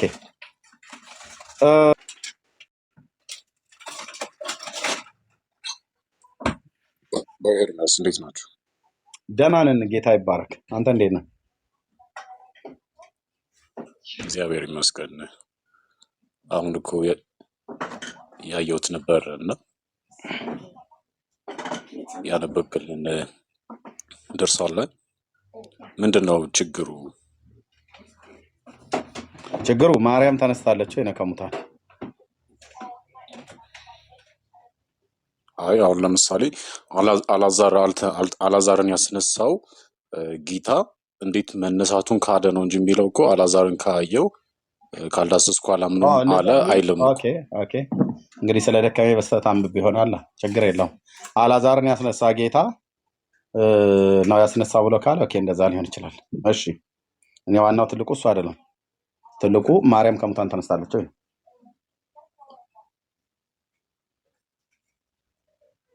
ያው እሱ እንኳን ያው ለማመን የሚከብድ ነገር ነው። በቃ እሱ ነው ዋናው። ማርያም ከሙታን ተነስታለች ተብሎ በሚሊዮን ህዝብ ላይ የሚዋሽ ከሐዋርያቱ አንድ ምስክርነት የለም። ከመጽሐፍ ቅዱስ ምንም ዋቢ ነገር የለም። የቤተክርስቲያን አባቶችም የተባሉት ጥንታውያን በዚህ ጉዳይ ላይ ምንም የጻፉት ነገር የለም። ብዙ ባላነብም የነሱን ማለት ነው። ግን ያነበቡ ወንድሞች እንኳን ሲናገሩ የሰማሁት ምንም የለም። ጥንታውያኑ የተባሉት ማለት ነው። በመጀመሪያው መቶ ክፍለ ዘመን ላይ ከስድስተኛው ሞር ኦፍ እንዲያውም ከስድስተኛው ክፍለ ዘመን በኋላ ነው ሞር ያው የመጣው ይሄ ሪቨሌሽን። ትንሽ ለማመን ያው ይከብዳል። ልክ ነው። እንደዚሁም ማርያም ታማልዳለች ብሎ የሚለው ምንም የተጻፈ የለም። የማርያምን ጉዳይ በተመለከተ የጌታ እናቱ መሆኑ ግልጽ ሆኖ ተጽፏል። የአዲስ ኪዳን ሐዋርያት እየተቀባበሉ ጽፈውታል። እውነት ነው፣ የታመነ ነው። ምንም በቃ የማይነቃነቅ ፒላር የሆነ ትምህርት ነው። እናትነቷ የማይካድ ሀቅ ነው። ብጽዕት ሴት ናት፣ ሀቅ ነው። ያለ ወንድ ዘር ድንግል ሆና ነው የጸነችው በእግዚአብሔር መንፈስ ቅዱስ መለኮታዊ ኪነ ጥበብ። ድንቅ ነው። የጸሎት ሴት ናት፣ እውነት ነው። ታማልዳለች፣ ሁሉን ታውቃለች፣ ልጅ ትሰጣለች፣ እግዚአብሔር ጋር መርታ ታቀባለች፣ ከጌታ ጋራ ዓለም ሳይፈጠር ነበረች የሚባል እንዲህ አይነት ተረታ ተረት ግን በኦርቶዶክስ ቤተክርስቲያን የሞላ ትምህርት ግን ራሷ ቤተክርስቲያኒቱ ነው እያሳፈራት ያለው። ምክንያቱም አሁን ትውልድ ተረት ነው ማለት እኮ አይደለም። ተረት ነው እንጂ ተረት ነው ለመረዳት ለማመን ይከብዳል ማለት ተረት ነው ማለት አይደለም። እኛ ነው ለማመን ይከበዳል። ኖ ለማመን የከበደን ስላልተጻፈ ነው። እኔ አሁን መጽሐፍ ቅዱስ ላይ ሁለተኛ ጴጥሮስ ምዕራፍ 1 ላይ ጴጥሮስ እንደጻፈው የሚናገረውን ለምሳሌ አላምንም። ኦኬ፣ ይሄ ማለት የእግዚአብሔር ቃል አይደለም ማለት አይደለም። ተረት ነው ታዲያ? ጴጥሮስ እንዳልጻፈው ካመንክ ተረት ነው? ቤተ አይገናኝም። ክርስቲያኗ እግዚአብሔር ቃል ነው ስላለችኝ ይቀበላለሁ። ግን ያን አይገናኝም። ለማመን ግን እኔ ይከብደኛል። ኦኬ ማጻፈው ማን አልጻፈው ብቻ የእግዚአብሔር ቃል መሆኑን ካመንክ ጴጥሮስ የሚጻፈው ማንም በጴጥሮስም የቤተክርስቲያን አባቶች ጴጥሮስ ነው ብለው ካሉ ኦኬ። አሁን ጴጥሮስ ጻፈው አልጻፈው አይደለም፣ በጽሁፉ ውስጥ ስህተት አለ ወይ ነው? የለም። በጽሁፉ ውስጥ ስህተት የለም። በጽሁፉ ውስጥ የእግዚአብሔር ቃል አይደለም ከሌሎች ነቢያት፣ ቅዱሳን ነቢያትና ቅዱሳት ሐዋርያት በኩል ከተነገረው ጋር የማይስማማ ነው፣ ውሸት ነው ተብሎ አይባልም። የዓይን ምስክር የሆነ ጴጥሮስ እሱን ጻፈው አልጻፈው ክርክር ቢያመጣም የጴጥሮስን ግን ሐዋርያነትና የዓይን ምስክር መሆኑን ማንም አይክድም። አንተም አትክድም፣ ማንም አይክድም። ይሄ እኮ ግን በፍጹም ተረት ነው። ተረትነቱ በኢትዮጵያ ውስጥ ብቻ ነው የሚታመነው። በዓለም ዙሪያ እንኳን ይታመናል ተብሎ ከተባለ እንዳልከው ከ6ኛው ክፍለ ዘመን ወደዚህ የተወራ መሰረት የሌለው ከሐዋርያቱ ትምህርት ጋር የማይስማማ ተረት ነው። ለምሳሌ የማርያም ከሙታን መነሳት ከሚታመን ይልቅ በዓለም ዙሪያ የአልዓዛር ከሙታን መነሳት ይታመናል። የዶርቃ ከሙታን መነሳት ይታመናል። በጴጥሮስ ዶርቃ ከሙታን የተነሳችው ይታመናል። የመቶ አለቃው የኢያኢሮስ ልጅ ከሙታን መነሳት ይታመናል። የአልዓዛር ከሙታን መነሳት ይታመናል። ናይን ከተማ ላይ ስለዛች ያቺ ድሃ መበለት ልጇን ከሙታን ያስነሳላት ጌታ ኢየሱስ ክርስቶስ ነው ይታመናል። ምክንያቱም ስለተጻፈ ማለት ነው። ኦኬ በኤልያስ ዘመን ያን ብላቴና ዛች የሰራፕታዊ ሴት ብላቴና ከሙታን እንዳስነሳ ይታመናል። በኤልሳ ዘመን ያቺ ሱናማይቷን ሴት ልጇ እንዳስነሳላት ይታመናል። ለምን? በቅዱሳት መጽሐፍት በእስራኤላውያንም ዘንድ በክርስትናውም ዓለም ባሉ አዲስ ኪዳን መጽሐፍትን በሚቀበሉ ዘንድ ተአማኝነት አላቸው። እነዚህ ሰዎች ኤልያስ ያስነሳው ልጅ፣ ኤልሳ ያስነሳው ልጅ፣ ጳውሎስ ያስነሳው ጎልማሳ ከደርብ ላይ ከመስኮት ላይ ወድቆ፣ ጴጥሮስ ያስነሳት ዶርቃ፣ የመቶ አለቃው የኢያኢሮስ ልጅ፣ እንደዚሁም በናይን ከተማ ላይ የድሃ መበለቷን ልጅ ያስነሳላት አልዓዛር፣ እነዚህ ሁሉ በሙሉ ሙታን ናቸው፣ ተነስተዋል። አብዛኞቹ በጌታ ኢየሱስ ክርስቶስ፣ ሌሎቹ በጴጥሮስና በጳውሎስ እና በኤልያስና በኤልሳ ከነቢያት ከሐዋርያት በጴጥሮስና በጳውሎስ እና ጌታ በእነዚህ ሙታን ተነስተዋል። ስለተነሱ ተጽፏል። ስለተጻፈና ምን እውነተኛ ታሪክ ነው። የማርያም ከሙታን መነሳት ከነዚህ ሰዎች ያንሳል እንዴ? በፍጹም አያንስም። ሐዋርያቱ እኮ ነበሩ አይተዋል ነው እኮ ብለው ያሉት። ሐዋርያቱ የአልዓዛርን ከሙታን መነሳት ጽፎት ዮሐንስ እንዴት ይዘለዋል? የአልዓዛርን ከሙታን መነሳት የጻፈው ዮሐንስ ነው። ወደ ቤት ወሰዳት የተባለ ሐዋርያ እንዴት አይጽፈውም? የማርያም ከሙታን መነሳት አይቷል እያሉ በየዓመቱ ህዝብ ላይ የሚዋሹት ማለት ነው። ማርያም በዚህ ትከብራለች? አትከብርም። ትውልድ በዚህ ይማራል? አይማርም። ያው የመጽሐፍ ቅዱሱ ትኩረት የጌታችን በስጋ መገለጥ፣ መሰቀል፣ መሞትና መነሳት ስለሆነ ያው ብቻ አይደለም። የእነኚህ ሙታን አስነስቶ ተረስቶ የቀረሰ የለም ሳይጻፍ። ብዙ ታምራቶች ቢያደርግም የተጻፉት ጥቂቶች ቢሆኑ ያልተጻፉ ሌሎች እንዳሉ መጽሐፍ ቅዱስ ቢነግረንም ግን የተጻፉት ውስጥ ከሙታን የተነሱ እነዚህ ሁሉ ሰዎች ተጽፈዋል። የማርያም ማማለዷም አልተጻፈም። ይቅርታ፣ ማማለዷም አልተጻፈም። ከሙታን መነሳቷም አልተጻፈም። አንዱም አልተጻፈም። ለምን ያልተጻፈው? እንደምታማልድ ስለማይታመን። ለምን ያልተጻፈው? ከሙታን እንደተነሳችም ስለማይታመን። ያልተጻፈው እኮ እንደዚህ አይነት ጥያቄዎችም ስላልነበሩና ለምሳሌ ሐዋርያው ጳውሎስም ሲጽፍ የነበረው መልእክቶቹን ያው ትኩረቱ እንደነገርኩ ነው ስለ ሳልቬሽን ስለነበር እንጂ ያው አታማልድም ብለውም እኮ አልጻፉም። ማለትም ይህን ያክል መነጋገሪያ ፖይንትም ስላልነበረ ነው። ግን አሁን ምንድነው እኔ እነዚህ እዚህ ጋር የተጻፉት ነገሮች ብዙዎቹ ያው ተአምራቶች ናቸው። ማመን መቀበል አለመቀበል ያው የአይምሮ ጉዳይ ነውና የማንን መቀበል አለመቀበል የአይምሮ ጉዳይ ነው። አሁን የማርያምን ሊያ ይቀጥይ። የማርያምን መቀበል አለመቀበል የአይምሮ ጉዳይ ነው ብለህ ትላለህ። አልተጻፈም እኮ ነው። ባልተጻፈበት አሁን አይምሯችን የኛ አይምሮ እውነትን ለመረዳት የማይፈልግ ዝም ብለን ደደብና ገሪባ ነገሮች ስለሆነ አይደለም። የእናንተ አይምሮ ደግሞ ሻርፕ ስለሆነ ማሰብ የሚችል ስለሆነ አይደለም የተቀበላችሁት። እናንተ ያልተጻፈን ትቀበላላችሁ፣ እኛ ደግሞ የተጻፈን ነው የምንቀበለው። ያልተጻፈን አንቀበልም ነው የምንለው። ሐዋርያቱ ያልጻፉትን አንቀበልም። በቃ ተአማኝነት ለዚህ ነው። መጽሐፉ ዝም ባለበት ዝም ማለት በጣም ጥበብ ነው። መጽሐፉ የሚናገረው መጽሐፉ የሚናገረው ኢየሱስ ያማልዳል ብሎ ነው። መጽሐፉ የማይናገረው ማርያም አታማልድም ብሎ መጽሐፍ ቅዱስ ማርያም ታማልዳች ብሎ አንድ ቦታ አይናገርም። ስለዚህ የአይምሮ ጉዳይ ነው አትበለም ብራዘር። ከየት ነው ያመጣው ብዬ ብለህ አንድም ሐዋርያት አልጻፈም። የሐዋርያቱ ቅብብሎሽ እኛ ጋር ነው ትሉናላችሁ። ምን እንዴት ተቀባበላችሁት? የሐዋርያቱን ትምህርት ካልተቀባበላችሁ እንዴ ማርያም ማማለድ ትምህርት እኮ በኦርቶዶክስ ተዋሕዶ ክርስቲያን እኮ ከኢየሱስ ክርስቶስ ትምህርት እኩል እኮ የሆነ እኮ ትምህርት ነው። መረጃ አምጡ ተብላችሁ ሐዋርያቶች ያስተማሩትን ሁሉ ጽፈዋል። አቤት ሐዋርያቶች እኮ በቃላቸው ሲያስተምሩ የነበረ ሌሎች ሰዎች ሲያዩ ለምሳሌ ሲያማትቡ የነበረውን በመስቀል በማማተብ ሲያስወጡ እንደነበረ አጋንንት ሰዎች አይተው በትራዲሽን በቃል አስተላልፈዋል። እሱ ወሬ ነው። እሱ የቡና ወሬ ነው። የቡና ወሬ ሁሉንም ነገር አልጻፉም። የቡና ወሬ ነው ብራዘር። እሱኛውን እሺ እኔ ስለማማተብ አይደለም። የማርያምን ከሞት መነሳት አይተው ጳውሎስን ጴጥሮስን ይኸው መናፍቅ ነህ እያሉ ብለው ቶማስን መናፍቅ ነህ ብለው አሉት እኮ ነው የሚለው። ከሃዲያነ ከመናፍቃን አትደመርም ብለው አሉት እያለ ማለት ነው። ቤተክርስቲያኒቱ ነች የጻፈችው። ስለዚህ አንተ ጠላታችን ነህ ብለው አሉት እየተባለ እሱ ደግሞ ከህንድ ሀገር ሲመጣ እውነቱን ብነግራችሁ ስለማታምኑኝ እንጂ እያለ ማለት ነው። የሰፍነቅ ጨርቋን ሰጠችኝ ከሙታ ይሄ ሁሉ ሐዋርያት በሙሉ እኮ ወደ ሰማይ አድርገዋል ይላል።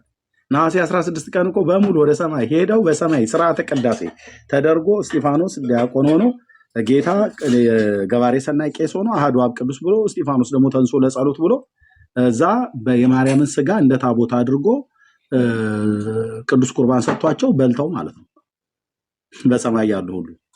ከዛ ደግሞ ማርያምን ደግሞ ወርታች ወደ ላካትና እንደገና ደግሞ በዚህ በጌቴሴማኒ እንድትቀበር ብሎ አላቸው። እንዴት አይነት ቀልድ ማለት ነው ወጭናቶች! ይሄንን ላለማመን የአእምሮ ጉዳይ ነው አትበለም ብራዘር። አዎ የአእምሮ ጉዳይ ነው። በእውነት ስነግራችሁ ድቅድቅ ጨለማ ልባችሁን ስለሸፈነው የክርስቶስ የክብሩ ወንጌል ብርሃን ስላልበራላችሁ እውነተኛ የሆነውን ታውቁ ዘንድ ልቦናን እግዚአብሔር ስላልሰጣችሁ በውር ድንግዝግዝ ትሄዳላችሁ። ዮሐንስ መልእክት ላይ ግን ሲናገር የእግዚአብሔር ልጅ እንደመጣ እውነተኛ የሆነውን እናውቅ ዘንድ ልቦና እንደሰጠን እናውቃለን። እውነተኛ በሆነው በእርሱ አለን፣ እርሱም ልጁ ኢየሱስ ክርስቶስ ነው። እርሱም እውነተኛ አምላክና የዘላለም ሕይወት ነው ይላል። የእግዚአብሔር ልጅ በመምጣት ምንድን ነው ያለው? እውነተኛ የሆነውን እናውቅ ዘንድ ልቦና ሰጠን ይላል። የማርያም ከሙታን መነሳት እውነተኛ ለመሆኑና ላለመሆኑ ልቦና ሰጥቶኛል ጌታዬ። ልቦናዬ በእግዚአብሔር ቃል የተቃኘ ነው። ልቦናችን እግዚአብሔር ቃል የተቃኘ ነው። እናንተ ብቻ አይምሯችሁ የተከፈተላችሁ ልቦናችሁ ብሩህ የሆነ ያልተጻፈን ውሸት የምታምኑ እኛ ግን ማለት ያልተጻፈን ውሸት የምታምኑ እኛ ግን ያልተጻፈን እውነት እንድናምን እንደናንተ እንደው ጅሎች እንድንሆን ካልሆነ በስተቀር ይሄ በፍጹም የልቦና መከፈት አይደለም። የልቦና መታወር ነው። የእግዚአብሔር ቃል ላይ የሌለ ነገር ማመን የልቦና መከፈት ምልክት ሳይሆን የልቦና መታወር፣ የልቦና ብርሃንነት ሳይሆን የልቦና ጨለማነት